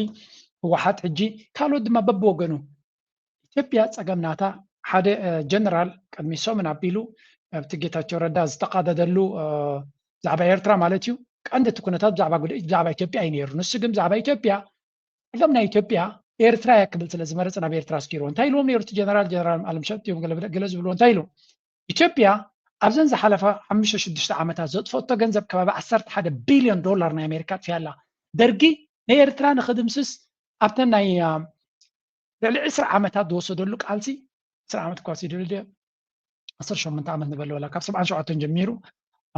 ክሳብ 91 14 ዓመት ማለት እዩ 14 ዓመት ወላ ገለ ዝወሰደሉ ክንዱ ገንዘብ ኣየጥፈን ኢሉ ስለዚ ኢትዮጵያ ሃገር ክትወርር ኣይኮነት ገለ ክትገብር ኣይኮን ኣብ ውሽጢ ዓዳ ሃገራ ናዕነወት ህዝባ ናዕነወት ንክትዕኑ ጥራይ ሌላ 11 ቢልዮን ዶላር ኣጥፍያላ በዚ ክንቅፅል ኣይንኽእል ኢና ብብረት ጥራይ ዝፍታሕ ፀገም የለን ዩ ኒድ ቱ ፊገር ኣውት ካልእ መንገዲ ክደልለካ ኣብዪ ኣሕመድ ኢልዎ ብቐጥታ ከመይ ኢሎም ተዛሪቦም እታ ዘረባ ግን ኣብ ዓቢ ካብቲ ዘብፅሕዋ እንታይ ገይሮም ጠምዚዞም ኤርትራ እቲ ኣርኪቴክት ናይ ዝኩሉ ፀገም ናትና ካብ ሃይለ ስላሴ ጀሚርኩም ኤርትራ ሽግርና ሕቶ ናይ ኤርትራ ስርዓ ዘውድቕ ኢሎም ኣባ ጌታቸው ረዳ ፅቡቅ ጌር ነጊርዎም ኤርትራ እንተተላዒላ መንግስቲ ክወድቕ ምዃኑ ፍለጡ ኢልዎ ሃይለ ስላሴ ረዲዎም መንግስቲ ሃይለማርያም ረዲዎም ኢህአደግ ረዲዎም ራብዓይ ንስኻ መፂኻ ኣለኻ ኢልዎ ስለዚ ሕቶ ናይ ኤርትራ ድማ ልዕልካ ስለ ዘለኻ ሽመ ኤርትራ እንተጠቒስካ ንኩናት ድማ እንተተበጊስካ ውድቀትካ ኺልሎ ኢልዎ ነዛ ቅድሚ ሕጂ 3 ግዜ 4 ግዜ ዘጋጥማ ክትቅይሮ እንድሕር ኮይንካ ንዓይ ከብዳም ንዓይ ስምዓኒ እዚ ዓይነት እዩ ነይሩ ንሱ ግን ንትግራይ ከማን ከድሕና ይከኣለን ግረፍ ሕጂ 4 ኪሎ ከይዱ ንኣዲስ ኣበባ ከይዱ ንዓቢ ከድሕና ኣይኮነን ብዝኾነ እዛ ዘረባ እዚኣ ናይዚ ብርሃን ጁላ ኤግዛክትሊ ንሱ ከምዚኣ ክገብር ከሎ ቀንዲ ፀላእዮም ኣብዚ ግብፂ ክብል ክሰምዖ እዮም ግብፂ ያ ናይ ፅምዶ ኢሉ ካብ ኤርትራ ውፅኢዋ ኣለታ ፅምዶ ክንሰምዕ ኢና ሕጂ ውስብስብነቱ በማያቋርጥ ሁኔታ እየጨመረ የመጣው ዓለም አቀፋዊ የደህንነት ሁኔታ አማችነቱና ውስብስብነቱ በማያቋርጥ ሁኔታ እየጨመረ የመጣው ዓለም አቀፋዊ የደህንነት ሁኔታ በዓለም ሁሉ ጫፍ ስጋትን ፈጥሮ እንደሚገኝ እንደተገነዘባችሁ እገምታለሁ። የኢኮኖሚና የኃይል የበላይነት ፉክክር የዓለም ሀገሮችን ያስተሳሰረው የዓለም አቀፍ ህጋዊ መስተጋብር ገደቦች እየተጣሱ የደህንነት ዋስትና አደጋ ላይ እየወደቀ ይገኛል። ከፍተኛ የሀብት ክምችት ያለባቸው ዘበኑ ዘበን በባሓይልኻ ድሌትካ ተስምረሉ ግዜ እዩ እናበለ እዩ እቲ ብርሃኑ ጁላ ክዛረብ ዝፍትን ዘሎ ናይ ጂኦፖለቲካ ናይ ዓለም ተንታኒ ኮይኑ ይመፅእ ዘሎ ሓያላት ብቕልፅሞም ድሌቶም ንክገብሩ ብዙሕ ኣካይዳ እዮም ዝኸዱ ዘለዉ እዩ ዝብል ጂኦ ስትራቴጂክ ጠቀሜታ ያላቸው የዓለም ቀጠናዎች የፉክክር ሜዳ እየሆኑ ነው። በተለይ የውሃማ አካላት አካባቢዎች ዓለምን በማስተሳሰርና የታዳሽ ኃይል ፍላጎትን በማባዛት የሚኖራቸውን ኢኮኖሚያዊ ጠቀሜታ በማሰብ ዋነኛ የፉክክር መድረኮች ተደርገው እየተወሰዱ መሆናቸውንም ተገንዝባቸዋል ብዬ አስባለሁ። በዚህ ረገድ የኢትዮጵያ የባህር በር ባለቤትነቷን ለማረጋገጥ የምታደርገው ጉዞ ፈታኝ መስመሮችን ማለፍ የሚጠይቅ መሆኑን በመገንዘብ ጠንካራ ዝግጁነት ማድረግ አስፈላጊ ነው። ከምዚ ዓይነት ከቢድ ናይ ጂኦ ስትራቴጂክ ኮምፒቲሽን ይብላ ኣሎ ስትራቴጂካውያን ቦታታት ናይ ጂኦግራፊካዊ ስትራቴጂካዊ ቦታታት ንዘለዎም ንምቁፅፃር ዓበይቲ ሓይልታት ዓበይቲ ሃገራት ኩሉ ዝከኣለን ይገብራ ኣለዋ ተማክሎት ሓይልታት እውን እንትኾና ረብሓናተን ንምቕዳም ንምዕዛዝ ወይ ንምርግጋፅ ነዊሕ ርሕቀት ከይደን እየን ዝጓዓዛ ዘለዋ ኢሉ ኢትዮጵያ ናይ ባሕሪ ሕልምናታ ወይ እውን ጎቢጣ ናይ ካልእ ባሕሪ ናይ ምውሳድ ዝተበገስናዮ ብዙሕ ሽግር ይፈጥረሎ ከም ዘሎ ግን ሓያል ስጉምቲ ከይድና ኣለና ይብላ ኣሎ ካበይ ተበጊሶም ናበይ በፂሖም ካብ 4 ኪሎ ተበጊሶም ናብ 5 ኪሎ በፂሖም ኣምኪዲን ካብ 4 ኪሎ ናብ 4 ኪሎ እዮም በፂሖም ዘለዉ ስለዚ ናብ ዝኸድዎ የብሎምን ግን ብሓንጎሎም ግን ሓያል ስጉምቲ ከይዶም እዮም ካብ ዘረባ ናብ ዘረባ ስለ ዝበፅሑ ካብቲ ቀደም ዝዛረብዎ ዝነበሩ ካልእ ዘረባ ስለ ዘምፁ ሓያል ስጉምቲ ከይዶም እዮም መሆኑን ለመግለጽ እወዳለሁ። ለዘመናት በሰላም እጦት የሚገለጸው የቀይ ባህርና አፍሪካ ቀንድ አካባቢ የደህንነት ሁኔታ ከምን ጊዜውም በላይ የግጭት ቀጠና እየሆነ እየተወሳሰበ መጥቷል። ኢትዮጵያ በቀጠናው የምትገኝ ከማንኛውም የቀጠናው ችግርና ተጠቃሚነት ማምለጥ የማትችል ትልቅ ሀገር ናት። ጠላቶቻችን ኢትዮጵያ አካባቢውን የማረጋጋትና የመምራት ሚናዋን እንዳትጫወት ለማስገደድ ኢትዮጵያ በውስጥ እንታይ ዝብል ዘሎ ሰልችዎ ከሎ ዘንብቦ ዘሎ ይመስል ብሓፈሻ ኣብ ቀረን ኣፍሪቃ ኩናትን ወረ ኩናትን ኣብ ዝለዓለ ደረጃ በፂሑ ከም ዘሎን ፀጥታን ድሕነትን ናይቲ ዞባ ድማ ኣብ ከቢድ ሓደጋ ወዲቑ ኣሎ ኢትዮጵያ ድማ ምንጭ ናቱ ምዃና ከም ዘይፈልጥ በዚ ጉዳይ እዚ ፈቲያ ፀልያ ክፅሎ ከም ትኽእል ተረዲዩና ኣሎ ስለዚ ኢትዮጵያ ነዚ ጉዳይ እዚ ናይ ርቃትን ናይ ሰላምን ተራ ንኸይትፃወት ንዓን ምድራ ዝግበር ዘሎ ኩነታት ኩሉ ፀላእትና ንዓና ንምቕርቃር ሕልምታትና ንምዕፃር ዝብልዎ ሕጂ ናብ ፅምዶ ይካቱ ዎች ብቻ እንድትጠመድ በሌላ በኩል ደግሞ ጎረቤቶቻችን እንዲታመሱ በማድረግ ለውስጣዊ ደህንነታችን ዋና ጫና ለመፍጠር የሚችሉ ሴራዎችን እያሴሩ ሴራውን ወደ ግጭት እየቀየሩ አበክረው እየሰሩ ይስተዋላሉ። ኢትዮጵያን ከባህር ዳርቻ ለማስወጣት የተጠቀሙበት ዘለግ ያለ እድሜ የነበረው ጸረ ኢትዮጵያ ቅንጅት ዛሬ ደግሞ እድሳት ተደርጎለት ስሙን ቀይሮ ጽምዶ ብሎ በመሰየም ታሪካዊ የጸረ ኢትዮጵያ ሴራውን ቀጥሎ ይገኛል። የዚህ ጥምረት ወይም ቅንጅት ወይም ጽምዶ ባለቤት ከኢትዮጵያ ጫንቃ ላይ መውረድ የተሳነው የግብጽ ገዢ መደብ ነው። ስለዚህ ንጽምዶ ካብ ኤርትራ ውፅኦም ናብ ግብፅ ኣሰጋጊሮም ኣለዉ ጉድላክ ዳት እንታይ ዝብል ዘሎ ንኢትዮጵያ ኩሉ ግዜ ኣብ ውሽጣዊ ዘይወፅእ ሽግራት እያ ኣብኡ ሕምስምስ እናበለት ድኻ ኮይና ክተርፍ መሰቶም ኣጀንዳኦም ንክገብሩ ብዙሕ ኣጀንዳታት ብዙሕ ፀገማትን ተንኮላትን ከኣልሙ ድሕሪ ንዘበናት ድሕሪ ምቕፃሎም ሕጂ እውን ፅምዶ ዝብል ሓድሽ መንገዲ ሒዞም መፅኦም ኣለዉ ኢትዮጵያ ድማ ኣብ ሓደጋ ክእትዋ ይፅዕሩ ኣለዉ ይብል ኣሎ ኣብ ኩላቶም እቶም ናይ ብልፅግና ጀነራላት እንታይ ክሳዕ ክንዲዚ ፅምዶ ዘፍርሆም ዘሎ እንድሕሪ ኢልካ እቲ ምስጢር እንታይ መሲልኩም ፅምዶ ናብ ካልእ ምዕራፍ ገፁ ይሰግር ኣሎ ይብል ኣለዉ ሸነን ፋኖ ክፀምዶ ከም ዝኽእሉ ይንገር ኣሎ ፋኖ ምስ ሸነ ክፀምድ ከም ዝኽእል ብታሕቲ ታሕቲ ይዝረብ ኣሎ ብወግዒ ክነገር ከም ዝኽእል ኦልሬዲ ብልፅግና በፂሕዎም ኣሎ መስለኒ ክዛረበሉ ጀሚሮም ኣለዉ ፋኖ ምስ ህወሓት ክፀምድ ከም ዝኽእል እውን ተረዲቦም ኣሎ ብዓብዩ እቲ ዋዕላታት ኣብ ግብፂ ኣብ ሱዳን እዩ ዝካየድ ዘሎ ግብፂ ኢድ ኣለዋ ኤርትራ እውን ኢድ ኣለዋ ዝብል እምነት ኣለዎ ብካልእ ኣዘራርባ ኩሉ ሓያል ንኣብይ ኣሕመድ ካብ ስልጣኑን ካብ መንበሩን ክጉሕፎ ዝኽእል ዘበለ ብሓደ ክሰርሕ ጀሚሩ ኣሎ ዳትስ ዋይ ድማ ድምፁ ትሕድ በለ ትሪእዎ ዘለኹም ጁላ ናይ ቃል ዓለም እዩ ዝዛረብ ዘሎ እዛ ትመፁ ዘላ በትሪ እዛ ትመፁ ዘላ ገመድ እንታይ ክገብር ከም ትኽእል ተረዲይዎ ኣሎ ማለት ቁርብ ትለይ ዓመታት ከዘይፀንሑ ሓዳፊቱ ኣነስ ክንደን እየን ተለዋኒ ዝብል ነይሩ ሕጂ ግን ክንዱ ዝኣክል ግዜ ክብዎ ዝኽእል ኩነታት የለን ቲንግስ ኣር ሙቪንግ ቨሪ ፋስት ፅምዶ ኣብ ዝለዓለ ደረጃ ክበፅሕ ከም ዝኽእል ነዛ ፅምዶ ኣክቹሊ ኣገለ ኣብ ሓንቲ ቪድዮ ናቱ ኣወል እንታይ ክብል ሰሚዐ ኣለኹ ስርዓት ብልፅግና ሲ ንፅምዶ ሓያል ንክኸውንን ውዕውዕ ንክኸውንን ሲ ካባና ንላዕሊ ካባና ብዘይስንፍ መንገዲ ይሰርሕሉ ኢሉ ምክንያቱ ንፅምዶ ከሰይጥን ክብል ኩሉ ዓይነት ፕሮፓጋንዳ ክገብር ነዛ ፅምዶ ሰማይ ያደይብዋ ሎሚ ኣብ በዓል ብራስልስ ኢልካ ኣብ ኩሉ ናይ ቲንክ ታንክስ ብዛዕባ ቀርኒ ኣፍሪካ ክትዛረብ ከለካ ፅምዶ ገለ ካብቶም ታች ወርድስ ኣገደስቲ ነቲ ፖለቲካ ናይቲ ዞባ ትርድኦ ዲኻ ይትርድኦን መዐቀኒ ፅምዶ ትፈልጦ ዲኻ ይትፈልጦን እዩ ስለዚ እዚ ንሪኦ ዘለና ብልፅግና ነቲ ፅምዶ ቀንዲ ንህላዊው ሓደጋ ከምፃሉ ዝኽእል ምዃኑ ተረዲይዎ ስለ ዘሎ በዚ መልክዕ ክትሪኦ ከለካ ዓብይ ፍርህ ከም ዘለዎም ካብ ኢና ንርኢ ዘለና not only that እዚ ጥራይ ግን ኣይኮነን ፀገምናቶም they have other problem ለንቀነ ካልእ ሽግር መፂዎም ኣሎ ሽግራቶም ከዓ ኣይውዳእን እንዲ መብዛሕቲ ግዜ let's show you this one Abdel Fattah el-Sisi, President of the Arab Republic of Egypt, announced the inauguration of the Strategic Command Headquarters in the new administrative capital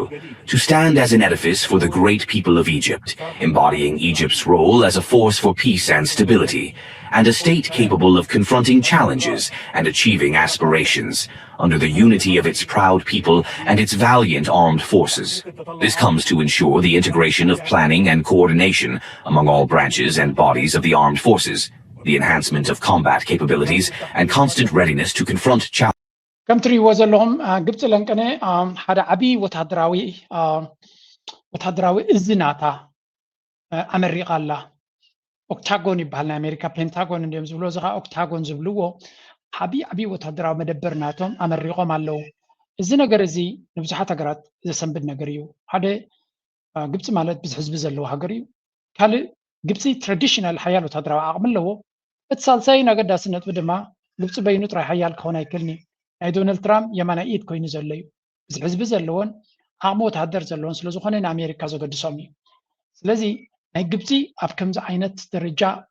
እስራኤል ኣብ ከቢድ ኩናት ተጠላቅያትሉ ኣብ ዘላ ምጥልቃይ ማለት ድማ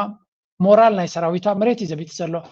3 ዓመት ብዘይ ምቁራፅ ተዋጊኡ ዘሎ ኖርማል ሰራዊት ካይኮነ ናይ እስራኤል ሲቪል እዩ ኣብ ኦፊስን ገለን ዝሰርሕ ዝነበረ ተመሊሱ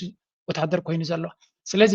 እቲ ኩናታት ከምዚ ኢሉ ከሎ ዋላ እውን ኣብ እስራኤል እጅቲ ከምዚ ናይ ምዕራባዊ ዓለም ፀገም ኣለዎም እዩ ሰብኣይ ወልድን እዩ ግብረ ሰዶማውነት ላዕሊ እዩ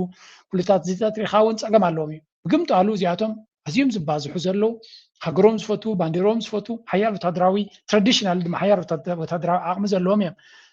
ኩሉ እዚ ሰራዊት እዚ ንእስራኤል ከፈራርህ ኢሉ ከምዘይኮነ ንፈልጥ ኢና ኣብይ ኣሕመድ እዩ ቀንዲ ፀላኢና እዚኦም ካብ እስራኤል ንላዕሊ ቀዳማይ ፀላኢናቶም ኢትዮጵያ እያ ምክንያቱ እስራኤል ብጎረሮማይ ትሕዘብና ማይ ጌራይ ትሕዘብና ፀገም ናቶም ኣብ ኢትዮጵያ እዩ ዘሎ ስለዚ ኩሉ እዚ ትሪእዎ ዘለኹም ዓብ ወታደራዊ መናውራታት ንኣብይ ኣሕመድ ቀሊል ዘይኮነ ፃጥ ክገብረሉ ከም ዝኽእል ኢኻ ዝርዳእካ እዚ ኣፍኮርስ ፊት ንፊት ብግንባር ተራኺቦም ክዋግኡ ዝኽእሉ ይኮኑን ጀነራል ዓብዱልፈታሕ አልሲሲ ድማ ኣፍኮርስ ከም ትሪእዎ ዘለኹም ነዚ ቦታ እዚ ዋላ እታ ካፒታል ሲቲ ናይ ፖለቲካዊ ሲቲ እውን ኣመሪቆም ኣለዉ እዩ ዝበሃል ስለዚ እዚ ንሪኦ ዘለና ሓደ ካብቲ ኣብዚ ዘበና ኣዛራቢ ኮይኑ ዘለዉ Quietly building a monster war headquarters in the desert, creating a new kind of threat that Israel's already stretched army may struggle to match. Are we looking at a 22,000-acre military megacomplex backed by hundreds of thousands of active troops and nearly 500,000 reserves? And what does that sheer scale mean for the region? As Egypt's war machine expands at high speed, is Israel now confronting a severe manpower? ብዙሓት ካልኦት ክሪእዎ ከለዉ ንእስራኤል ሽግር ክኾኖም ዝኽእል ጉዳይ እዩ እዮም ዝብሉ ግን I don't think so ንዓይ እስራኤል ምስ ግብፂ ወላ እኳ ግብፂ ምስ እስራኤል ሓፍኮፍ ዝብል እንተኾነ ናይ ኣሜሪካ ደገፍ ዘለዎ ሃገር ስለ ዝኾነ ብጥዋራ ናይ ኣሜሪካ ዝኸይ ስለ ዝኾነ ኣንጻር እስራኤል ዝኾነ ክገብር ዝኽእል ዓቕሚ ይኮነ ዝኾነ ክገብር ክእል ኢለ ዝብል እምነት የብለይ ኩሉ እዚ ዓቕሚ እዚ እንተተኸኢሉ ንኢትዮጵያ ንብልፅግና መፈራርዮም ክጥቀምሉ ዝኽእሉ ንእስራኤል ቆልሓንቲ ክገብሩ ይክእሉን እዮም ማለት ሓደ ብዙሕ ስምምዓት እዩ ዘለዎም ካብ ወፃኢ ድማ ናይ ኣሜሪካን ናይ IMFን ድጎማ ስለ ዝደልዩ ብዘይሱ ድማ ቆልሓንቲ ክገብሩ ስለ ዘይክእሉ ናብ እስራኤል ተንከስ ክብሉ ዝኽእሉ ይኮኑን ስለዚ ከም ንሪኦ ዘለና ኣብይ ኣሕመድ እንታይ ግድኻ ምናልባት እስራኤል መፂኣ ተድሕነኒ ትኸውን እዩ ዝብል ዘሎ ግን ኩሉ ክንሪኦ ከለና ከምዚ ዓይነት ፕሮፓጋንዳ ኣብ ግዜኡ ናብ እዋኑ ዝግበር ዘሎ እዩ ምስቲ ጀነራል ናይ ብልፅግና ግብፂ መፀትና ታሪኻዊ ፀላኢት ናትና ብፅምዶ ጌራ ከተናኣሰናን ክትቀትለና እንትደሊላ ዝበሎ ወል ግብፂ ከዓ ወታደራዊ ዓቕሚ ናቶም የርእዩ ኣለዉ እዚ ወታደራዊ ዓቕሚ እዚ ፍሉይ ነገር ክፈጥር ዝኽእል ወይ እውን ምስ ኢትዮጵያ መፅኡ ፊት ንፊት ክገጥም እዩ ዝብል እምነት የብለይን ክገብርዎ ዝኽእሉ ይኮኑን ምክንያቱ ኩናት ኪኖቲ ፑሽ ኣብ ምግባርን ኣብዚ ኣብ ፅርግያታት ወፂኻ ሓረካት ምግባርን ዝኸይድ ስለ ዝኾነ I don't think ምስ ዘለዎም ኩነታት ከምኡ ክገብሩ ግን ንዓቢ ከውድቕዎ ዝደልዩ ሓይልታት ስለ ዘለዉ they can help ከምቲ ዝድለ ግን ወላ ነቲ ናይ ግብፂ ኣበርክቶ ካብኡ ናብ እኳ ኣብዚ ናይ ኤርትራ እዮም ጫውጫው ዘብሉ ዘለዎም እምበር ኣብ ካልእ ከምቲ ዝድለ ክንቀሳቀሱ ኣይትሪኦም ኢኻ ካብኡ ናብኡ ኤርትራ ሓያል ዝኾነ ዓቕሚ ክትሃንፅ ክሕግዝዎ ኣለዎም ሲሪየስሊ ብዛዕባ ቀይ ባሕርን ገለን ዝሓስቡ እንተኮይኖም ኤርትራ ክትሕገዝ ዘለዋ ንኤርትራ ከበርክቱ ኣለዎም ምንታን ረብሓናቶም ክረጋገፀሎም ዝደልዩ እንተኮይኖም እዚ ኮይኑ በቲ ግብፂ at the same time ኣብይ ኣሕመድ ብጀነራላቱ ዝጭድረሉ ኣብ ዘሎ ግዜ ግብፂ ድማ ብግዲኦም ይገብርለው ክልቲኦም ተወዳደርቲ ሓይልታት እዮም ኤርትራ ከዓ ንክልቲኦም ከተላግዖም ጥራይ ዘለዋ ንክልቲኦም እናባላዕካ ንክልቲኦም እናተፋጠጡ ኣጀንዳና ረብሓና ክንገብር ኣለና ካብ ክልቲኦም ሃገራት ድማ ክንረብሕ ዘለና ኢና ከም ሃገር ክንሪኦ ከለና ኣነ ከምኡ እየ ዝብል ማለት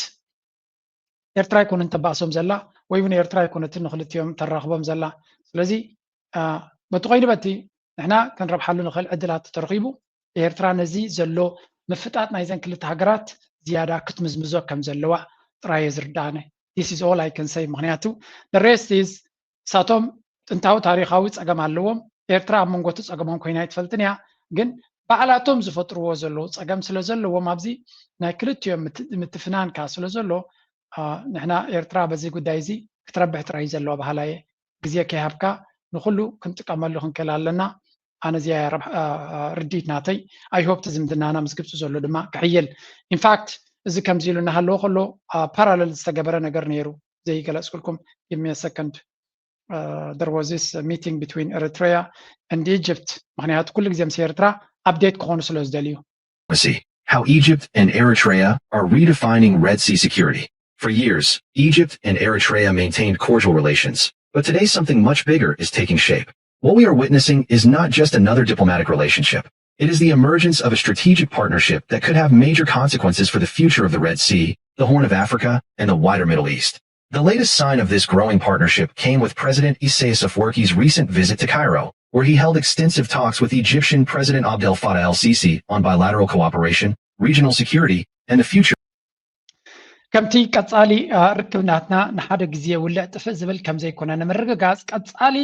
ብቴሌፎንን ብኻልና ተራኸብና ክንዛተይና ዝበልዎ ኣብዚ ሕጂ እውን ኣብዚ ቀረባ ኣብ ዝሓለፈ እዋናት ተደዋዊሎም ተራኺቦም ከም ዝተዛተዩ እዮም ዝንገሩ ዘለዉ ስለዚ ግብፂ ምስ ኤርትራ ዘለዋ ዝምድና they're just trying to be as serious as possible ንዓለምሲ ሲሪየስ ዝኾነ ምትእስሳር ምስ ኤርትራ ክትገብር ትፍትን ከም ዘላ ኤርትራ ዝግበር ዘሎ ድማ ናይ ግዝያዊ ነገር ዘይኮነሲ ቀጻልነት ዘለዎ እቲ ሽርክነት ድማ ክሳብ መደምደምቱ ከብፅሕዎ መደብ ከም ዘለዎም ንዓለም እውን ከረጋግፁ ዝደልዮም ዝመስሉ ዘለዉ ሓደ ካብቲ ዝብልዎ ዘለዉ ኣብዚ beyond diplomacy moving from cordial relations to a strategic partnership ካብቲ ናይ ጽቡቕ ዝምድናታት ብገለመለ ዝርአ ሰጊርና ናብ ሓደ ጥሙር ዝኾነ ስትራቴጂካዊ ምሕዝነት ከነሰጋግሮ እንደለና ይብሎ the goal the Red Sea security should be managed by coastal states alone excluding external powers እዚ ከም ወትሩ ድማ ቀይ ባሕሪ በተን ኣብኡ ዘለዋ ሃገራት ተሓባቢርና ተሓጋጊዝና ከነመሓድረሉ ንኽእል መንገዲ ክንፈጥር ኣለና ኩለን ተናብኡ ዘለዋ ሃገራት ድማ ዓቕምናተን ነቲ ክልማይናተን ክቋፃፀራሉን ክከላኸላሉን ዝኽእላ ዓቕሚ ንኸማዕብላ እተን ካልኦት ነቶም ካልኦት ክሕግዝዎ ኣለውን ግብፂ ንኤርትራ ትሕግዛ ንነብሳ ክጠቕማ ደልየ ቀይ ባሕሪ ንዓታቶም ስለ ዘገድሶም ስዊስ ከናል ክሰርሕ እንድሕር ደሊኻ ክትገብር ኣለካ ቀይ ባሕሪ ብምሉእ ውሑስ ክኸውን ኣለዎ ንኤርትራ ድማ ክትሕግዛ ግዴታ ኣለካ ምንታን ንባዕልካ ካብ ስዊስ ከናል ትረኽቦ ቢልዮንስ ንኽትረክብ እንተደይኮነ ካልእ መስመር ክደልዮም ዓለማት ካልእ መንገዲ ክፈጥሩ እዮም and Egypt is going to be the biggest loser ወይ እውን ናብ ኤርትራ ከምቶም ካልኦት ዝዕንድርዎ ዘለዉ ግብፂ ከም በዓል ግብፂ ነተን መሻርክታ ሃገራት ኤርትራ እንተደይ ሓጊዛታ ኤርትራ ምስ ኢትዮጵያ ዲል ክትገብር እውን ትኽእል እያ ዝብል ኣብ ርእሶም ኣሎ ኢትዮጵያ ጎረቤትና እያ maybe Abiy Ahmed ምስ ከደ they have no idea what's going to happen Abiy Ahmed እንድሕር ከይዱ ኤርትራ ምስ ዝመፅእ መንግስቲ እንታይ ክትገብር ከም ትኽእል ኣይፈልጡን እዮም ግብፂ ሰወድ እንታይ ክገብሩ ኣለዎም ከምኡ ድፈሩ እንተኮይኖም ሎሚ ምስ ኤርትራ ኣገዳሲ ዲል ክገብሩ ኣለዎም this is no brainer if you don't do this ሎሚ ንኤርትራ ጆክ ክትፃወት ገለመለ ድራማታት ገይረ የሽክዓ ኣለኹ እንድሕር ኢልካ Abiy Ahmed ከለዩ ኤርትራ can cut a very deep deal ምስ ኢትዮጵያ ዓብ ዲል ክትገብር ትኽእል እያ ሕጂ ካ ዝገበሮ እንታይ ድሕሪ ናፅነት እውን ኤርትራን ኢትዮጵያን ዳርጋ ኣዝዩ ጥምረት ዘለዎ ይኸዱ ነይሮም እዮም ስለዚ ግብፃውያን they have to move they are not doing this for charity ንዓና ንምሕጋዝ ዘይኮነ ንዓታቶም ዘገድስ እዩ and somebody has to tell them this somebody has to tell them by the way ግብፃዊ ጋሻ ክዕድም ይሓስብ ኣለኹ እንታይ መስለኩም ኣብዚ ሓደ ኤክስፐርት ናይ ግብፂ ክዕድም ይሓስብ ኣለኹ ብእንግሊሽ ክንገብር ምናልባት ብዓረብ እኳ ኣበይ ክኸሎ ኢለ ግን ብወለንታ ጋዜጠኛታት ወይ ወኪላታት ጋዜጠኛታት ክሕግዙ ዝኽእሉ ነዚ ፕሮግራማት ናትና ከነስፍሓሉ ንኽእል መንገዲ እንተትሕግዙና ፅቡቕ እዩ ነይሩ ዛዕባ ፅነ ኢለ ክዛረበ so red sea control 15% ንግዲ ናይ ዓለም በዚ ቦታ እዩ ዝሓልፍ ስለዚ ስዊስ ከናል ድማ ምንጭ ናይ እቶቶም እዩ ንኤርትራ ምሕጋዝ ግዴታ እዩ ምርጫ ኣይኮነ ንዓታቶም Horn of Africa stability joint coordination on crisis in Sudan and Somalia ኣብ ሱዳንን ሶማልያን ዘሎ ክልቲኦም ብሓባር ክሰርሑ ከም ዘለዎም ግብፂ ዝያዳ ክሰርሑ ኣለኩም ናባና ተፀጉዑልና ክብል ይደላኒ ናይ ስሉሳዊ ኪዳን ኣብ ኣስመራ ዝተገበረ ናይ ካይሮ ኣስመራ መቃዲሾ ዝተገበረ ድማ ሲግናል the new regional power block ሓድሽ ናይ ዞባዊ ሓይሊ ንምቋም እውን ሓጊዝ እዩ ግን ከምቲ ዝድለዳ ኣይቀፀለን እምበር እሱ እውን ኣገዳስነት ነይርዎ እዩ ካብኡ ቀፂሎም እንታይ ብለው ኢኮኖሚክ and logistical ties ናይ ክልቲኦም ሃገራት ቁጠባውን ሎጂስቲካውን ሽርክነት ኢሎም ዝተፈራረምዎውን ኣብ 24 ተፈራሪሞም ኣብ ዝቐረባ ድማ ዝያዳ ክሰርሑ ምዃኖም ነጊሮም ኣይ ሆፕ ስራሕ ጀሚሩ ክኸውን ወይ እውን ኣብ መስርሕ ክህሉ ነዚያ ናይ ግብፂ ብፍላይ ክንከታተል ኣለና ተዘየለ ክንፅሕፍ ኢና እንታይ ኮንኩም ዘይጀመርኩም ኢልና ክንፅሕፍ ኢና ነዚኦም ክንከታተሎም ኣለና እየ ዝብል ኣነ ምክንያቱ ዲል ገይሮም ከምቲ ኩሉ ግዜ ሕራይ ኢሎም ሕራይ እናበሉ ንኤርትራ ዝሕርዋ ዘለዉ ስቕ ክንሪኦም የብልናን ከምኡ ድማ joint interests in ports ኣብ ወደባት መንገዲ ባቡር ዕደና ኣብቲ ዓሳ ተሰማሚዖም ኣለዉ ከምኡ ድማ institutionalization coordination is no longer one of summits but regular ministerial and presidential engagement እቲ ንገብሮ ዘለና ዝምድና ድማ ሓንቲ ግዜ ሓንቲ ሰሙን ሓንቲ መዓልቲ ዝገበርናዮ ናይ ክልተ መራሕቲ ትርክብ ዘይኮነስ ቀፃሊ ርክብ ክቕፅል ኣለዎ ይብሉ ኣለዉ ስለምንታይ ከምኡ ክገብር ኣለዎ strategic depths ዕምቆት ዘለዎ ሽርክነት ክንገብር ኣለና Egypt gains influence in the Horn of Africa economic security Eritrea gains investment and infrastructural support regional balance ድማ ክሕሎ ይኽእል ይብሉ ኣለዉ ስለዚ it's very crucial እዚ ጉዳይ እዚ ናብ ንግብፂ እውን ዓብዪ ኣገዳስነት ዘለዎ ስለ ዝኾነ ግብፂ ምስ ኤርትራ ዘለዋ ሽርክነት ብዝለዓለ መንገዲ ክሰርሕሉ ነተሓሳስብ ሓደ ሰባት እንታይ ትብሉና እዚ ቻነል ዘይትዕብይዎ ይኹም ካልእ ነገር ዘይትገብሩ ይኹም ገለ ትብሉና ኢኹም ወል ክዓቢ እንተደልይኹሞ ክዕብዩ ዝኽእሉ ሓገዝ ከዓ የድሊ ናይ ገንዘብ ሓገዝ ኣይሓትትና ነቨር ገንዘብ ክሓትት ኣይፈቱን እያ እንታይ ዝብል ኣነ ብዙሕ ግዜ ትፅሕፉለይ ስለምንታይ እዚ ቻነል እዚ ትሕዝቶታት እዚ ኣብ ሳተላይት ዘይቅየር ናብ ሳተላይት ዘይትቕይርዎ ይብሉኒ ምክንያቱ ሳተላይት ምቕያር ንባዕሉ ናይ ገንዘብ ጥራይ ዘይኮነስ ናይ ጉልበት ናይ ግዜ ናይ ኩሉ ሕቶታት ስለ ዘለዎ እተን ዝርከባ ግዜናተይ ነዚአን ዝገብረን ክገብረለን ይኽእል ኣሎ ምስቲ ቲም ናተይ ተጣፊና ነዘን ቪድዮ ክንገብር ንኽእል ኣለና ተወሳኺ ክንገብር ትኾይና ብዙሕ ስራሕን ብዙሕ ድኻምን እዩ ዘድልዮ ስለዚ ነዚ ከም ኮሚዩኒቲ ኣብዚ ቀረባ ምስ ካልኦት ቅዱሳት ኤርትራውያን ተራኺብና ዝሕዝን እዩ ዳርጋ ኩሎም ተቃወምቲ ሳተላይት እናሃለዎም ከሎ ናይቲ ኩሉ ኤርትራዊ ሚድያ ግን ሓደ ሳተላይት ክህሉ ዘይምኽኣሉ ኢሎም ንዓና ነቶም ሰብ ቻነል ድማ ፖይንት ገይሮም ስኻትኩም ስለ ዝደኸምኩም ኢኹም ገለገለ ክብሉኒ ፈቲኖም well if you think this is important why don't you do it ስለምንታይ ሃገራውያን ድሕሪ ኮይንኩም ስኻትኩም ክትሕግዙ ዘይትኽእሉ ናይ ገንዘብ ሓገዝ ግደፉ ኦርጋናይዜሽን ናቱ why do you leave it ቶም ካልኦት ተቃወምቲ ካበይ ኣምፂኦም ይገብርዎ ኣሎ ትፈልጥዎ የብልኩም እንደገና እቶም ተቃወምቲ ደወላ ናይ ተጋሩ ሚድያታት ናይ ኣምሓራ ሚድያታት ገይሮም ናብ ኢትዮጵያ ዝኣቱ ዘሎ ናብ ኤርትራ መንእሰይ ኤርትራ ዝሰምዖ ዘሎ ክንምንታይ ጉድኣት ይገብር ከም ዘሎ እንድሕር ንፈልጥ ኣለና we need to do something either we have to stop that or counter ንዑ ካውንተር ክገብር ዝኽእል ካብዚ ናይ ሃገራውያን ደንበ ክግበር ክኽእል ኣሎ እቲ ደንበ ናይ ሃገራውነት ባዕሉ ነዚ ኣነ ዝገብሮ ድዩ ጣባ ዝገብሮ ድዩ ሆን ሪቪው ዝገብርዎ ድዩ ሶሎ ሚድያ ዝገብሮ ድዩ ሶሪ ኣሽማት ገይርስእ ካልኦት ድሞና ዝገብሮ ካብ ኤርትራ ርአዩ ኩሉ እዚ ኣብ ደንበ ሃገራውነት ዝግበር ወሲዱ ደስ ዝበሎ ክፋል ቆሪፁ ዘየድልዮ ገዲፉ ዋላ ሴንሰር ገይሩ ናብ ኤርትራ ክኣትወሉ ዝኽእል መንገዲ እንተዝፍጠር ተዛሓሸት እያ ኣነ ቅድሚ ሕጂ እውን ከማይ ኢለ ተዛሪበ ግለሰባት ዝገብሮ ግለሰባት ምስ ተዳኸሙ ካ ጠፍእ ወይ ኣጀንዳ ምስ ቀየሩ ካ ይበላሾ ስለዚ ኣብ ግለሰባት ሃገር ክትምርኮስ ኣይትኽእልን እያ ኣብ ማሕበረኮም እያ ክትምርኮስ ዘለዋ ናይ ዘላቒ መፍትሒ እንተደሊና ስለዚ ንኩሉ ዋላ ንምቁፅፃሩ ንኻልዩ ዝበለፀ ተደሊኻ ብማሕበረኮም ደረጃ ክግበር ዝኽእለሉ መንገዲ እንተሎ ንሕና እቲ ትሕዝቶናትና ኣብ ካልእ ንሕና ንክንገብሮ ንኽእል ሓገዛት ክንገብር ንኽእል ግን ኩሉ ነገር ናብ ግለሰባት ናብ ቻነላት ተፀጊዕካ ስንፍና ስለ ዘሎ እንተኢልኩም ስንፍና ኣሎ ድኻምነታት ኣሎ የለን ይብል ኣለኹም ግን if you think this is important maybe you have to coordinate something ነቲ ዝኾነ ተገይርካ ነቲ ህዝቢ ይጠቕሞ እዩ እንድሕር ዝብል ሓሳብ ኣሎ ገለ ነገር ክግበረሉ ዝኽእል ምፍታን ኣገዳሲ እዩ ኢንፋክት ብዙሕ ፕሮግራማት ክግበር ይደሊ ኣነ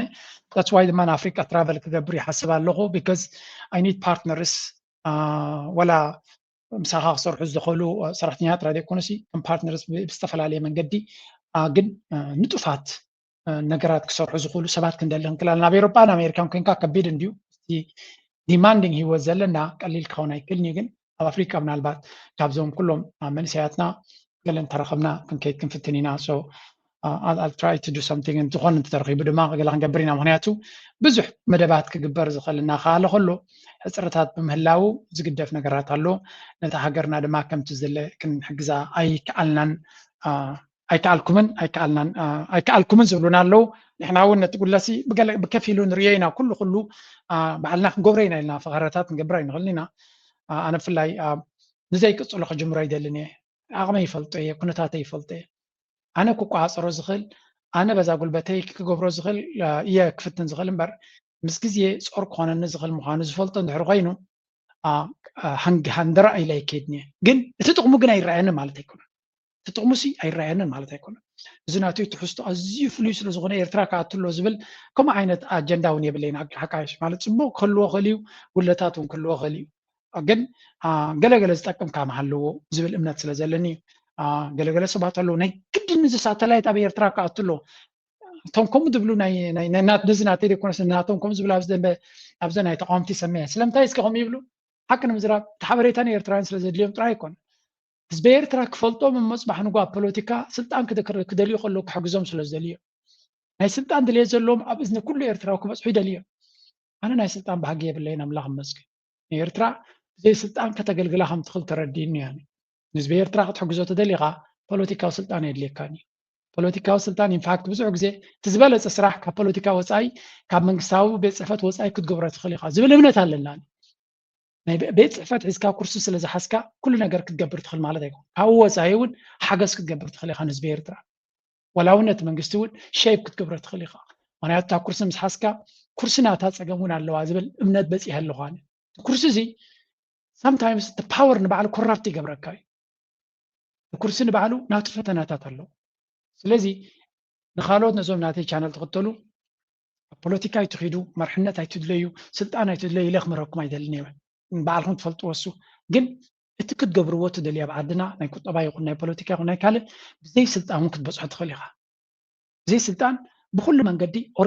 ኦርጋናይዝ ዝኾነ ካምፔይን ብዙሕ ነገር ክገብረልካ ይኽእል እዩ ስለዚ ብሓፈሻ ስልጣን ተዝሕዝ ጥራይ ክቕይር ይኽእል እየ ዝብል ዝነበረ ሓሳስባናትኩም ክደፍኦ ብዘይ ስልጣን ብዙሕ ነገር ክግበር ከም ዝኽእል ተበግሶን ንጡፍ ዝኾነ ስራሕን ብዙሕ ነገር ከግብረልካ ይኽእል እዩ ሜቢ ፕሬዚደንት ክትከውን ኮፍ ክትብል ኣብታ ኩርሲ ግዜ ኮዘልካ ይኽእል ኾን ወይ ናይ ከምኡ ሕልሚ እንተለካ ግን ንህዝቢ ኤርትራ ንኽተገልግል ንህዝቢ ኤርትራ ንኽትጠቅም ንህዝቢ ኤርትራ ሂወቱ ንኽትቅይር ግን ናይ ግድን ኣይኮነን ኩርሲ ዘድልየካ እያ ነብሲ ወከፍ ሰብ ኣብ ሓንጎሉ ክእትዋ ይደሊ ብዛዕባ ስልጣን ዲና ንዛረብ ዘለና እስከ ንኸይድ You wrote an article called The Paradox of Inclusivity, Diversity, Equity, and the Suppression of Dissent, in which you draw parallels between the horrors of the Tigray genocide that affected much of your own family with Israel's then looming genocide of the Palestinians. With the privilege of hindsight, how do you view the shared struggle between the Tigray, the Palestinians, and even the indigenous Americans in your home district who have all fallen victim to imperial conquest? Yeah, I mean... ሜላት ኪሮስ እያ ትበሃል ኣብዘን ዝሓለፋ ካብ ትምረፅ 2-3 መዓልቲ ብፍላይ ኣብዘን ዝሓለፋ 2-3 መዓልቲ ናይ ብልፅግና ካድረታት ዓበይቲ ታርጌት ገይሮም ካብ ንኣሜሪካ ንትግራይ እያ ዝያዳ ትፈቱ ዝብል ኣይ ላቭ ትግራይ ትብል ማልያ ተኸዲና ከላ ቀደም ዝተሰኣለቱ ስእሊ ገይሮም ኣንፃራ ጎስጓስ ክገብሩ ይርኢ ኣለኹ እንታይ ስለ ዝበለት እያ ወይ እንታይ ስለ ዝረኣየሉ ኣባኣ ኦኬ ምስ ህወሓት ርክብ ነይርዎ ይብሉ እሳ ግን እንታይ ስለ ዝረኣየሉ ይብል ነይረ ለካ ሓቆም እያ ሽሪሊ ኣብ ትግራይ ዝተገበረ ጀኖሳይድን ኣብ ቃዛ ዝተገበረ ጀኖሳይድን ዝመሳሰል ኣለዎ ኢላ ተዛሪባ ነይራ መንግስቲ ኢትዮጵያ ተዘረባ ጀኖሳይድ ያምኑልኝ ወይ ገለ ብለኩም ያለሁን ግን ተዘረባ ናታ እንታይ ትፈጥር መንግስቲ ኢትዮጵያ ኣብ ትግራይ ዝገበሮ ገበንን መንግስቲ እስራኤል ኣብ ቃዛ ዝገበሮን ተመሳሳልነት ኣለዎ ኢላ ትምጉት እዚ ናይ ብልጽግና መንግስትን ናይ ነተንያሁ መንግስትን ተመሳሳሊ ገበናት ፈጽሞም እዮም ዝብል ስነ መጎት ተጠቂማ ነይራ ቀደም እዚ ኣብ 22 እዩ ስለዚ ነዊሕ ቅድሚ ናይ ፖለቲካ ሕልምናታ ማለት ንቐጽል እዚ ሓሰን ፓይከር ዝበሃል ሓደ ካብቶም ፕሮሚኒየንት ናይዞም ሓደሽቲ ናይ ሶሻል ዴሞክራትስ ወይ እዚ ሶሻሊስትስ ዝበሃሉ ዘለዉ ናቶም ጎስጓሲ ስትሪመር እዩ That was largely why I wrote it in the first place. I remember like being 12 years old and doing some kind of project in social studies and I saw that map of 1946 and then the UN partition and then up to 2008. እዛ ስእሊ እዚኣ ቀደም ንእሽተይ ከለኹ ተምሃራይት ከለኹ ዝረኣኹ ፕሮጀክት ዝረኣኹ ስእሊ ነይራ ኢላ እሳ ድማ ፈለስጤም እስራኤላውያን ክመፁ ከለዉ እቲ ፃዕዳ ንእሽተይ ትሪእዮ ኣለኹም ብፀጋም ቀጠልያ ትሪኡ ኣለኹም ብመላእታ ቀጠልያ ፈለስጤም እያ ነይራ እቲ ፃዕዳ ነጣብ ትሪእዎ ዝነበርኩም እስራኤላውያን ኣብዮም ዝቕመጡ ነይሮም እዞም ኣይሁድ ናይ ሎሚ ድሕሪኡ ድሕሪ ክንደይ ዓመት እቲ ቀጠልያ ከመይ ኢሉ ዓብዩ እቲ ፃዕዳ ድማ ከመይ ኢሉ እናነኣሰ ከይዱ ትሪእዎ ኣለኹ ድሕሪ ገለ ዓመታት ድማ እቲ ዓመታት ሸፊኖም ኣሎ በታ እስከ ፅሕፍቲ ምስኣለየት ከሪአኩም ምናልባት ናይ ብዘይቲ ፅሑፍቲ ሳብታይትል ሳብ ልዕልያ ስለ ዝገበሮ very very sad ዝኾነ ሓን ተካርታ ኣገዳሲ ስለ ዝኾነ ሳያከረይኩም ደለ ብዝኾነ ሎሚ ኣብ 2012 ወይ እውን ኣብ 2012 ኣቢሎም ናይ መወዳእታ ዝወሰድዋ ስናፕቻት እያ መስለን ኣብ 2012 ፈለስጤም ራእይዋ እንታይ ትመስል ንጣብ ተቐይራ ኣብ 1945-46 ዝነበረት ፈለስጤም ሪቨርስ ካርድ ኮይኖም እስራኤል ዝነበረት ፈለስጤም ኮይና ፈለስጤም ዝነበረትካ እስራኤል ኮይና ማለት እዩ ነዛ ስእሊ እዚኣ ምስ ረኣኹ ኣብ ሓንጎለይ ዓብ ቦታ ሒዛ ተሪፋያ ትብል ዘላ እዚ ነገር እዚ ድማ ምስቲ ናታ ናይ ትግራይ ካርታ እውን ተመሳሰለ እያ ኩናት ምስ ተጀመረ ትጉዳእ ከሎ ኣብዪ ኣሕመድ ዝገበሮ ኩሉ ነታ ካርታ ትግራይ ነቲ ዝዓብየ ክፋልን ስቡሕ ግራታን ወሲዱ ንእሽተይ ክፋል ከም ዝትርፈላ ስለዚ ኩሉ እቲ ድሳ ዝገበረቶ እስራኤል ዝገበረቶን ናይ ብልፅግና ስርዓት ኣብ ቃዛ ኣብ ትግራይ ዝገበሮን ዘመሳስል ኣለዎ ኢላ ስለተዛረበት እዛ ቪድዮ እዚኣ ድማ ኣብ ደገ ስለ ዘላ ኣብዚ ቀረባ እያ ጌራቶ እዚ ኢንተርቪው ባይ ዘ ወይ ንሳት ፀሓፈቶ ቀደሚዩ ብዛዕባ እዚ ሕቶ እዚ ግን ለንቀና ሓቲትዋ ክትምልስ ከላ ዝወረታ እዩ ስለዚ ሓቆም እዮም ናይ ብልፅግና ካድረታት ኣንፃራ ከጉርዑ ዝበልኩ and then the UN partition and then up to 2008 I'm like this is colonialism. Like it's pretty clear cut, pretty obvious. And I was seeing a lot of, the rhetoric from Netanyahu, from different members of the administration that were almost identical to the things that I heard the Ethiopian government saying against the Tigrayan people during the war. And then drawing those parallels to all the other atrocities we've seen in the world, whether we're talking about the ነተንያሁ ጀነራላቱ መራሕትናቶም ብዛዕባ ህዝቢ ቃዛ ዝገብርዎ ዝነበሩ ሓደገኛ ዘረባ ንጀኖሳይድ ንህልቂት ንኻልእ ገበናት ዝዕድም እንስሳታት እዮም ማይ ምግብን ክንዓፅኦም ኣለና ምሕረት ዘይብሉ ጌርካ ጨፍጭፎም ገለመለ ዝብል ዘረባታት ብተደጋጋሚ ዶኩመንትድ ኮይኑ ዘሎ ንጀኖሳይድ ዝእንፍት ዘረባት ዝዛረቡ ነይሮም እዮም ተመሳሳሊ መራሕቲ ናይ ብልፅግና ኣብን ጀነራላቱን ካድረታቱን ኩላቶም ድማ ኣብ ልዕሊ ህዝቢ ትግራይ ኣፀያፊ ዘረባ ሕጂ እውን ከምኡ ይገብሩ ኣለዉ ባይ ዘ ወይ ሕጂ ራይት ናው ኣብ ልዕሊ ህዝቢ ትግራይ ዝግበር ዘሎ ፀለመ ተመሳሳሊ ነቲ ቅድሚ ኩናት ዝነበረ ዝመስል ፀለመ እዩ ጀሚሩ ዘሎ እዚ ድማ እቲ ኩናት ተጀሚሩ ሕማቅ ኣብ ልዕሊ ህዝቢ ትግራይ ክጋጥም ከም ዝኽእል እዮም ዝነግሩ ዘለዉ ስለዚ ዝበለቱ ዘረባሲ ለካስ ንኣብይ ኣሕመድ ልክዕ ከምቲ ናይ ነተንያሁ ኣካይዳ ከም ዝነበሮ ስለ ዝገበረቶ ኣብዛ ቪድዮ እዚኣ ብዙሓት ሰባት ዝከታተልዎ እዩ ስለዚ ጌታቸው ረዳ እልቂት ከም ዝፈፀመ ኣብ አልጀዚራ ዘጋለጾ ሜላት ድማ በዚ ኢንተርቪው ጌራ ድማ ኣብቶም ንኣሽቱ መንእሰያት ናይ ኣሜሪካ ናይ ኣብይ ኣሕመድ ኣብ ልዕሊ እቲ ናታ ህዝቢ ገበና ምፍፃም ልክዕ ከም ናይ ቃዛ ከም ዝገበረ እያ ጌራ ተተኣሳስሮ ዘላ ካልእ ዘራርባ ኣብዚ ቻነል እዚ ካብ ሕሱም ዝተዛረብናሉ ዘረባ እንታይ ነይሩ ሓደ ሃገር ብጀኖሳይድ ክትከሰቱ ኮንካ እቶም ወታደራት ዝፈፀምዎ ጥራይ ዘይኮነሲ እቶም መራሕቲ ናይቲ ሃገር ሕማቅ ንክገብሩ ነቲ ሰራዊት ክጉስግስዎ ኣለዎ ብቴሌቭዥን እዚ ህዝቢ ሰይጣን ህዝቢ እዩ ጋኔን ህዝቢ እዩ ካብ ሸይጣን ፈሊኻ ይትረኣዮ ኩሎም ሓደ እዮም ነዛ ሃገር ከፍርስዋ ዝደልዮም ስለዚ ነቲ ህዝብን ነቲ ሰራዊትን ከተሰይጥን ግዜ እንዳሕር ዘጥፋ ኣለኻ ፅባሕ ንጎት ሰራዊት ናትካ ከይዱን ተቐቲሉ ጀኖሳይድ ተፈፂሙ ዘገርም ኣይኮነን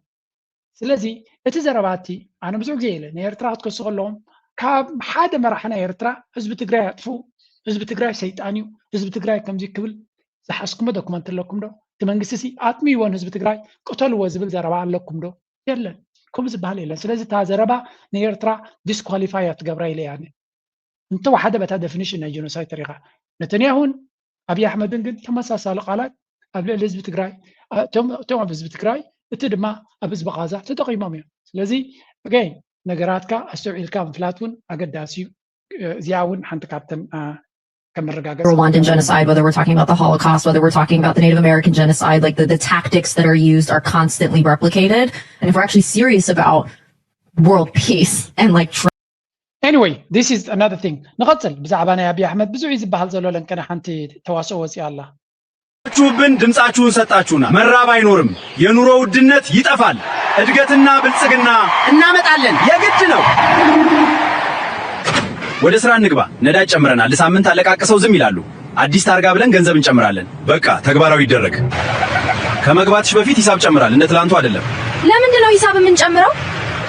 ነዳጅ በእጥፍ ጨምሯል ከፈለግሽ ፕሬዚዳንቱን ጠይቂ እናቴ የበላሁት አልበቃ ከም ትሪእዎ ዘለኹም እቲ ድራማ ናይ ምርጫ ክሳዕ ክንደይ ንህዝቢ ሕማቅ ይገብር ከም ዘሎ እዮም ዝነግሩ ዘለዉ ግን ቅድሚ ናብዚኣ ናይ ድራማ ናይ ብልፅግና ናይ ኣብን ምእታውና ናይ ሱዳን ንእሽተይ ክንትንክፍካ ምክንያቱ እቲ ኣገዳሲ ክፋል ክርሳዕ ዘይብሉ እዩ Part of the conflict in Sudan, the UN has repeatedly warned of escalating atrocities. In 2024, it warned that an assault on Al-Fashir could lead to mass atrocities. And after that city fell to the RSF paramilitary in late 2025, a UN fact-finding mission concluded the violence bore the hallmarks of genocide. Come three was Allahum again. دعم سريع هذا كمو أبي أحمد ني جنوسايد السرعة رئيس الجفت بحال دعم سريع بتدقاقامي قبنات أبلع الحزب السودان زفت أميو مسلمان دوي له أبي أحمد إمارات أو كنا نتقرأ يقول كل مس إسرائيل وندوي لهم زلوية سلذي قد محجي كينات قد مجمع روح ما تقاطم كم زغل حبر سبع علامات أنكيقهم ما تنقطعنا توم سلذي سمع دعم سريع نتي الفاشر تبهال كتمام سرخبه شد الشاشعين العليون زخون سبات بتي قبناتنا كينات بكل مصنعات استرقاقصة قبان فتسيمو كم نز قبرن تاجرمو ولا حنتي حجد ما نبل عبيت بهالكتما يمتصالو بزح متنقطع قبرالو زخونه سقمتي توسدنالو كينات تجمير جفت هدرو عام قريب له Amnesty International has accused RSF of committing crimes against humanity in Al-Fashir. Now the UN is warning that a major assault on Al Ubayd could trap hundreds of thousands of civilians. Al Ubayd is important because it's one of Sudan's largest cities and the capital of North Kordofan. This is where it's located. It's near Khartoum, about 400 kilometers southwest of ሕጂ ናይዚያ አልዑቤድ ትበሃል ከተማ ዓብያ ሰካፍ ኮይኑ ዘሎ ራይዋ አልዑቤድ መንግስቲ ምስ መንግስቲ ናይ ሱዳን ሰራዊት ሱዳን ይሕዝዋ ዘሎ ብኩሉ ከባቢ ቦታ ድማ ዳዕመ ሰሪዕ ኣብ ዝቋፀሮ ቦታ እያ ዘላ ስለዚ ዳዕመ ሰሪዕ መጥቃዕቲ ገይሩ እንድሕር ኣትዩ እዛ ከተማ እዚኣ ድማ ኣማይታ ሸሓት ህዝቢ ሱዳን ዝቕመጠላ ከተማ እያ It's going to be very, very bad. Very bad. ስለዚ እዛ ጉዳይ እዚኣ እንታይ ክትከውን እያ ናበይ ክትከይድ እያ I don't know ግን ሓደ ካብቲ ማሕበረሰብ ዓለም ኡይ ዝብለላ ዘሎ ጉዳይ እዚኣ እያ እዛ ጉዳይ እዚኣ ናበይ ክትከይድ እያ እንታይ ከጋጥማ እዩ ንግዜ ንገጥፋ but this is going to be very serious. The capital which the Sudanese army retook last year. It's also near Omdurman where Sudan's army has its central command. It also sits at a strategic crossroad linking Darfur, Kordofan and Khartoum, making it a vital transport hub and supply line for the military. Nearly 500,000 people live in Al Ubayd, along with nearly 100,000 people displaced by fighting.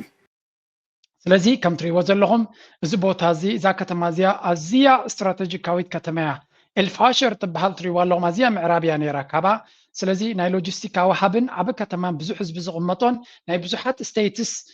ዝራኸባላ ቦታ መንገድ መስመር ናይ ንግዲ ስለ ዝኾነት ንሰራዊት ሱዳን መንግስቲ ሱዳን ኣዝያ ኣገዳሲት ክትከውን ከላ ንዳዕመ ሰሪዕ ድማ ኣዝያ ኣገዳሲት እያ ስለዚ እዚ ብዚ ክፍጠር ዝኽእል ኩናት it's going to be very bad it's going to be very ugly 400 ኪሎ ሜትር ጥራያ ካብቲ ሱዳን እንድሩማን ርሒቓ ዘላ እዮም ዝብሉ ዘለዉ 400 ኪሎ ሜትር ኣብ ሱዳን ብዙሕ ኣይኮነን ስለዚ ዳዕመ ሰሪዕ ነዚ ቦታ ዝተተቆፃፂርዎ እውን it's going to be very hard ስለዚ again እዚ ኩናት ናይ ሱዳን ነብሱ ዝኻለ ናብ ሕማቕ ክኸይድ ዝኽእል ሽግር ክፈጥር ዝኽእል ዘሕዝን ኩነታት ኢና ንርኢ ዘለና ሱዳን ተስፋ ኣለዋ ነቲ ኩነታት ክትፀራርግ ንብል ኣለና ግን ኣሜሪካን ማሕበረሰብ ዓለምን ግን ኣግዲዕዋ እዩ ንሱዳን ኣግዲዕዋ እዩ ሕጂ እውን ሓፍ ክትብልማ ምስ ደለየት ሕልኮ እናገበረ ካልእ ነገራት እናፈጠረ ካልእ ሽግራት እናፈጠረ ነቲ ሃገር ናብ ፅቡቕ ከይትኸይድ ዝገብራ ዘሎ ስለዚ እዚ ጉዳይ እዚ ናበይ ክኸይድ እዩ ተስፋ ንገብር እቲ ሰብ ዝፈርሆ ዘሎ እቲ ዳዕመ ሰሪዕ መፅኡ ካልእ ፀገም ኣይፈጥር ንኸውን ግን again these are also issues that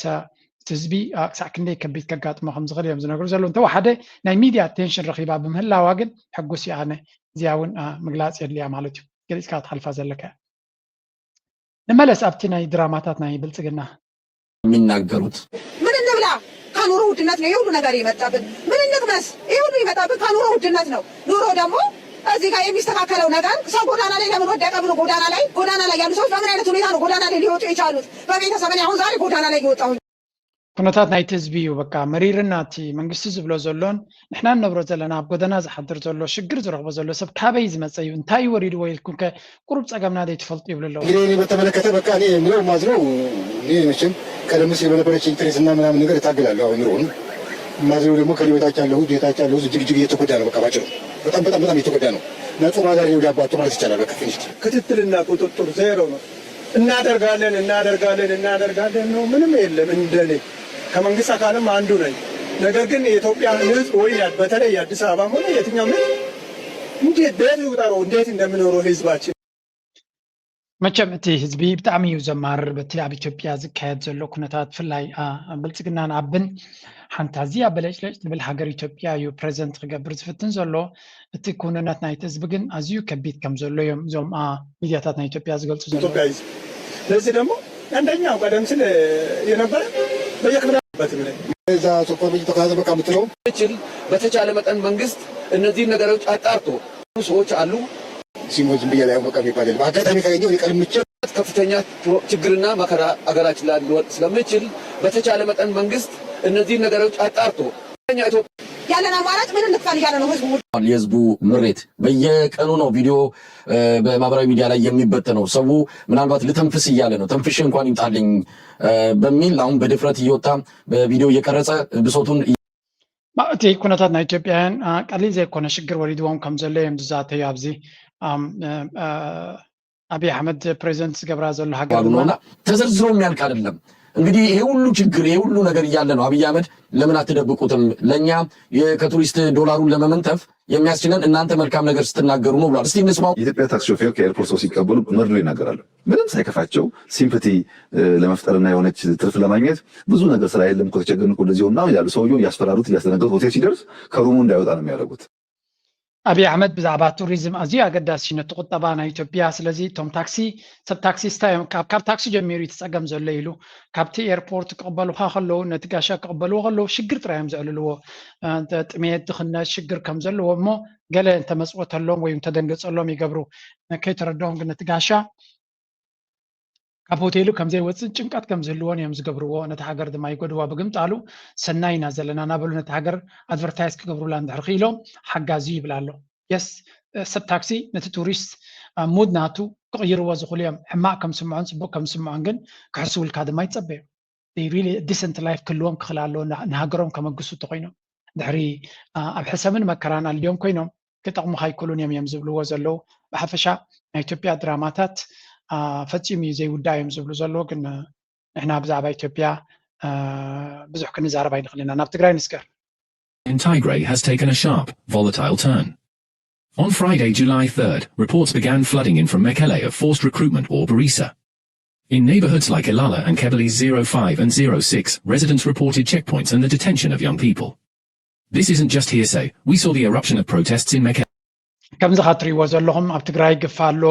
ፅዕፅዕ ዝኾነ ፀገም ኣሎ እናበሉ ኩሉ ግዜ ናብ ኤርትራ ዝመሃረቶም ንተጋሩ እናበልካ ብሽሞም ውዒልካ ምሕዳር ከም ሓደ ፋሽን እዩ ኮይኑ ዘሎ ኣብ ኢትዮጵያ ኣብ ትግራይ ብፍላይ እዚ ጉዳይ እዚ ግን ዝፈልጥዎ እዮም ዝፈልጥዎ እቶም ዝፈልጥዎ ድማ መልሲ ይብሉ ኣለዉ ሎሚ ኣይ ውግአ የለን ውግአ የለናን እንትብልና እንተለዉ ተዓብዙና ኣለዉ ተንበርክኹ ምንበርካ ክትፅቡቕ እዩ ዝበልኹም ሓረዱ ተጠወሱ ካንሰር ኢልና ኢልኩም እመኑ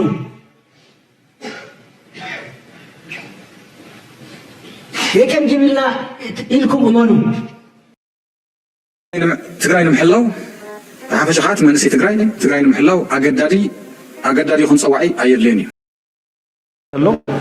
ኣብ በረኻ ናይ ሕወሓት ተጋደላይ ማለት እዩ ናይ ኤርትራ ነፃነት ዘይቕበል እንተኮይኑ ይእሰር ይባረር ኣድላይ እንተኮይኑ እውን ይቕተል ማለት እዩ እቲ ኣዋጅ ንሱ ናይ ሻዕብያ እዩ ኣብ ኤርትራ ንመንግስቲ ምንጋር ኣይፍቀድን ኣይኮነን ንሓላፍስ ስሩ ዝኾነ ሓሳብ ክተቐርቡን ኣይፍቀድን ፅምዶ ናይ ዕብዳን ምንቅስቃስ እዩ ማለት ናይ ተስፋ ዝቆረፁ ናይ ብፖለቲካ ዝተሰዓሩ ንኢትዮጵያ ከፍርሱ ናይ ዝደልዩ ናይ ጥፋት ሓይልታት ምትእኽኻብ እዩ ድሕሪ ፅምዶ እውንስ እዩ ሻዕብያ ስርሑ እዩ ዝሰርሕ ዘሎ ደሴም ትዛድ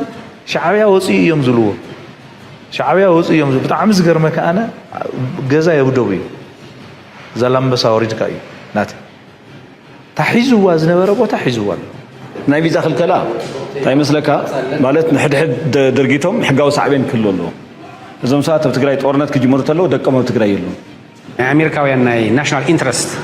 ዝፃባእና ኣብ ሓደጋ ዘእቱ ተኮይኑ ብፍላይ ኣብ ቀርኒ ኣፍሪካ ዘሎ ከምቲ ኣሜሪካ ብልዕሊ ህቲ ትወስዶ ከምቲ ኣሜሪካ ብልዕሊ ሙስሊም ብራዘርሁድ ትወስዶ ኣብ ልዕሊ ኣልሸባብ ትወስዶ ስጉምቲ ኣብ ልዕሊ ናይ ዝጉጅለ ዕጡቃት እውን ክትወስዱ ትኽእሎ ስጉምቲ ዘይክተርፍ ይኽእል እዩ ነቲ ግዜያዊ ምምሕዳር ኣፍሪስካ ከም ትሪእዎም ዘለኹም ቶም ማልያ ናይ ብልፅግና ዝለበሱ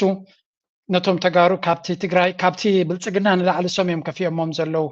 አንዳትስ ዋይ ድማ እቲ ቃልሲ ናይ ተጋሩ ሕጂ ድማ በዚ መንገዲ ከመፅኦሞም ኣለዉ ኢትስ ቬሪ ቬሪ ፋሲኔቲንግ በዚ ካረዩ ሕጂ ፈጠረ ያለውን ነገር በጣም ያሳዝናል። ሰላም አዱና ይባላለሁ። የ26 ዓመት ወጣት ነኝ። የተወለድኩት መቀሌ። አንድ ትልቅ ነገር አለ። የተሰማኝ ስሜት ምን እንደሆነ ልንገራችሁ። ከም ትሪእዎ ዘለኹም እዚ ሰብ እዚ ኣብ ኣዲስ ኣበባ እናነበርካ ምቾት ክትነብር ከለኻ ናይ ኣብያ ኣጀንዳ ክትገብር ዘይትኽእል ተኮይንካ you will have a trouble ኣብ ብዙሕ ግዜ ድማ ቅራፍ በናና ርጊፆም እዮም ሕጂ ድማ ንትግራይ በቃ ኩናት ይጅምር ኣሎ ትግራይ ከምዚ ግፋ ይገብሩ ኣለዉ ገለመለ ብዝብል ፕሮፓጋንዳ ካልእ እታ ናይ ኣሸንዳ ኣምባሳደር ድዮም ገለ ዝበልዋ ተመሳሳሊ ኩሎም እቶም ዝብልፅግና ርክብ ዘለዎም ተጋሩ በቃ organize ዝኾነ ፖለቲካዊ ርክብ ከም ዘለዎም በዚህ ካትፈልጥ they are not just individual media personality ከም ዘይኮኑ በዚህ ካትፈልጥ My here. I hope you all are well. What we've been hearing the past couple of months and days, especially, has been horrifying. The videos that have been released to the public of mothers crying because their children being forcefully taken to an upcoming war. That is terrible. It's very, very surprising. This is Yahab Ogana. سمعتاوي فيديو ጌርካ I don't know that trend ስለዝኾነ ጥራይም ዝገብርዎ ዘለዎ ክንብል ኣይንኽእልና this is a kind of forced do something ማለት ናይ ርድዋን ሁሴን ናይ ስለያ ናይ ቴክኖሎጂ ስለያ ገለ ዝብልዎ ነቲ ኩሉ ፀላዋ ኣብ ኢትዮጵያ ዘሎ ኣብ ኢዶም እዩ ዘሎ in fact ኣነ ከም ዝበፅሓኒ ለንቀነ ንበዓል ቻነላት ናትና ክጉርግርዎ ከም ዝውዕሉ ፈዮም ዞም ስባዝያቶም ገለ ከም ዝብሉ ገለ ፅንፅንታ በፂሕኒ ኣሎ ግን no problem ሳብ ሕጂ ዘይፈሊጥኩም ምኻ ብሕጂ ክትፈልጥዎ ከም ትኽእሉ ኢልና ንሓልፎም ብዝኾነ ከም ትሪእዎም ዘለኹም እቲ ናይ ኣንጻር ትግራይ ዝግበር ዘሎ ፕሮፓጋንዳ ትግራይ ኩናት ትገብር ኣላ መራሕቲ ናይ ትግራይ ነቲ ሃገር ኣብ ሓዊ ይእትውዎ ኣለዉ ግፋ ይገብሩ ኣለዉ ግፋ እኳ ብኩሉ ግዜ ዝገብር ጀዋር ከመይ ኢሉ ፅሒፍ ነይሩ 2 ዓመት ኣብ ክልል ኦሮምያ ኣብ ኣዲስ ኣበባ ኣብ ዝኾነ ቦታ ግፋ ይካየድ ኣሎ ብዛዕባኡ ክበኽዩ እዞም ሰባት እዚኣቶም ክዛረቡ ኣይስምዑን እዮም ኢሎም ስለምንታይ ኣብዛ ሕጂ ምስ ኮነት ኩላቶም ወፂኦም ከውዩ ክኢሎም ዘገርመና ነገር ብዙሕ እዩ ዘሎ እዮም ዝብልዎም ዘሎ but this is very very interesting ሓደ ከማን ከም ኢልዎም ነይሩ ኣጀንዳኹም ብልዑዳ ይልኩም ኮይኑ እምበር ኢልዎም አዲስ አበባ ተቀምጣችሁ የትግራይ ተወላጆች ሆናችሁ አንዳንዱ አብዛኛዎቻችሁ በፎቶም በቪዲዮም የማትታወቁ አንዳንዶች ደግሞ በቪዲዮ መጣችሁ ልክ ያላላችሁ የትግራይ ተወላጆች በአዲስ አበባ ከአየር መንገድ ከፖሊስ ከሚሊተሪ ከመንግስት መስሪያ ቤት እየተፈናቀሉ በማንነታቸው ሲባረሩ ለምን ሚዲያ ላይ ወጣችኋል ናይ ተጋሩ ኣብ አዲስ አበባ ዝወርድ ዘሎ ፀገማት ሪኹም ግን ከምዚ ዓይነት ቪድዮ ክትገብሩ ኣይትራዩን ኢኹም ስለዚ ባያስ ከም ዘለኩም እዮም ዝብሉ ዘሎ of course አዲስ አበባ ኮፍ ኢሎም ናይ ብልጽግና አንጌራ እናበልዑ ከለዉ አንጻር ብልጽግና ክዛረቡ ይጽበዮም ኒኻ ምክንያቱ ወይ ኣፎም ክሕዝዮም ወይ ግን ግድን ነቲ ብልጽግና ዝትግፍ ነገር ክገብሩ እዮም ምክንያቱ ኢትዮጵያ ከመይ ዓይነት ሃገር ምዃኑ ፍሉጥ እዩ በዚ ኮይኑ በቲ እቲ ጉዳይ ግን መማልያኻ ቀለዕካ ምኻት ስለዝኾነ እቲ ጉዳይ ከቢድ እዩ ዘሎ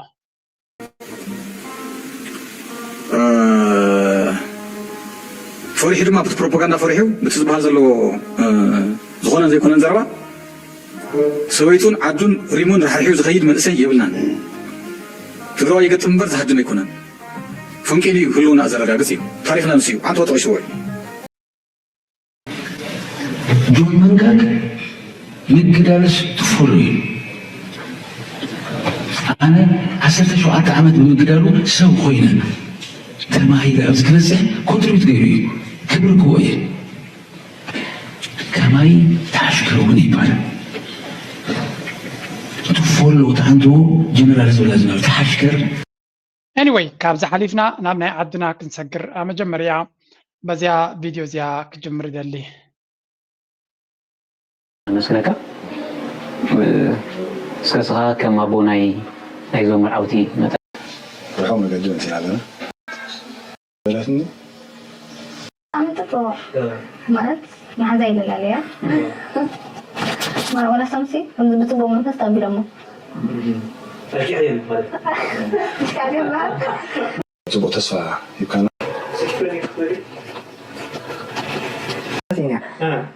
صح بليس من صار مسيسة ما قال عمله صبحو እዛ ቪድዮ እዚኣ ኣዝዮም ብዙሓት ሰባት ሰይዶም ላይ ኣለዉ ኣበይ ያላትኩም ኣብዚ ሂሩ ቲቪ ዝብል ከትኩም ስምዕዋ ፅሬት ሓዙለይ እምበራነ ዶም ገይረ እያ ኩላ እውን ኣይረኣኳን ኣለኹ ቨሪ ኢሞሽናል ገለ ክፋል ናቱ ብቐዳማይ ክጠልል ከላ በዓልቲ ቤተይ ነጊራትን ነይራ እቲ ቆልዓ ንፉዕ ወዲ ማለት እዩ ኣዝዩ ንፉዕ ተቐዳዳሚ ናይ ብሽክሌታ ኔሩስ ሓደጋ ኣጋጢምዎ ከም ዝሰንከለን እዛ ሽኮሪና ጓልና ድማ ነዚ ፀገማቱ ሪያ ከምታ ዝበለት ንበዓልቲ ቤተይ ከሰጋግረልኩም ማርያም ዝለኣኸቱልያ ወይ እውን ኣምላኽ ኢሊ ይኽዋ ናብኡ ያ ኢላ ዕልላትኒ ስለዚ እዚ ኩሉ ፀገማቱ ተቐቢሎም ቃል ኪዳን ኣሲሮም ሂወቶም ዝቕፅሉ ዘለው እዮም أزيو مساتي أبزبنا كحدت تلمت فتح كمش هدي حنقول لنا بالكامل في اللاي كم زعينت مسكال كاتسكيم كان يمخاد أبنت ناشتيهم كل يوم أصبيهم كل يوم جن أملاك مرة كانت تدليو كل عيبل عبي عيبل زخانة أزيو مسات زانتا زعق زياب زوان زين ترفنا نيجاتيف بوزيتيف ناي فقر زي تسمعلو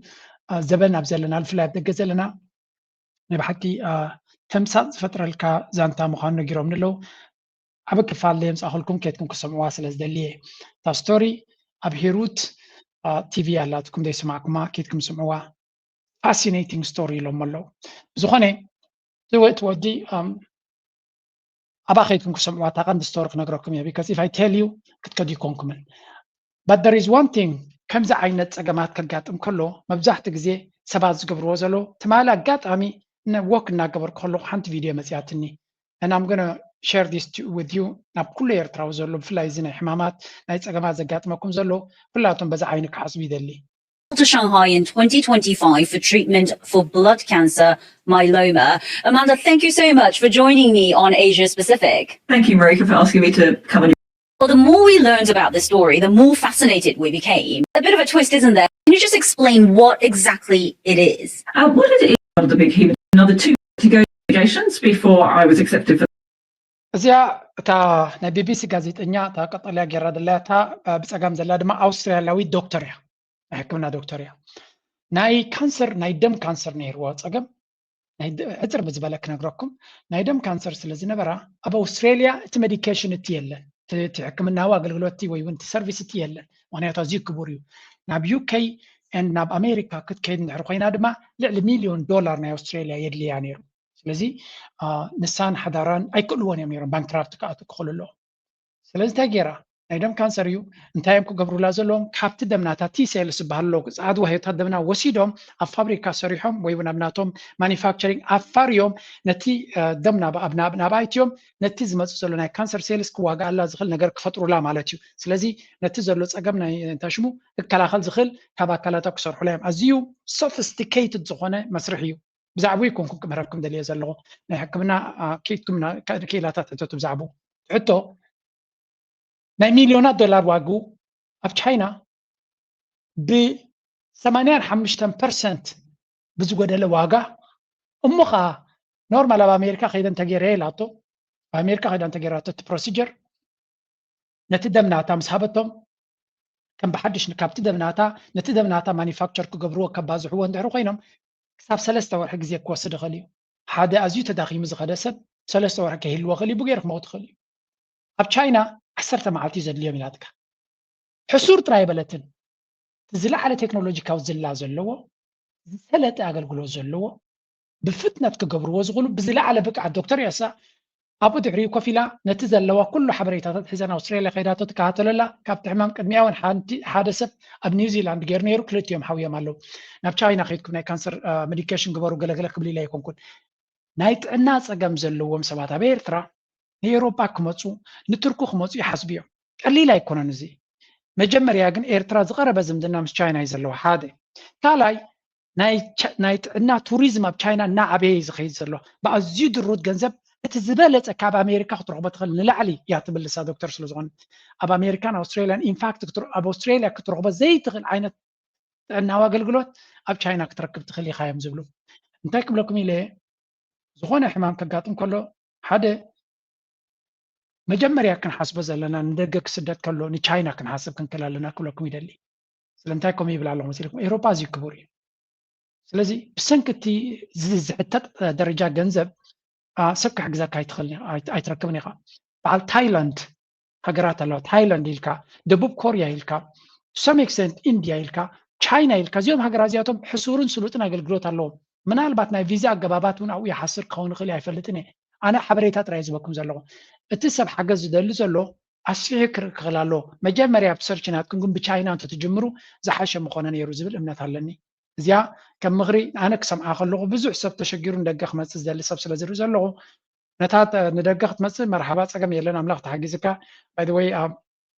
ብዙሕ ፀገማት እንዲ ዘለና ናይ ጥዕና ንኩሉ መዓልታዊ ክትዛረበሉ ክብድ በለይ ግን ኩሉ ግዜ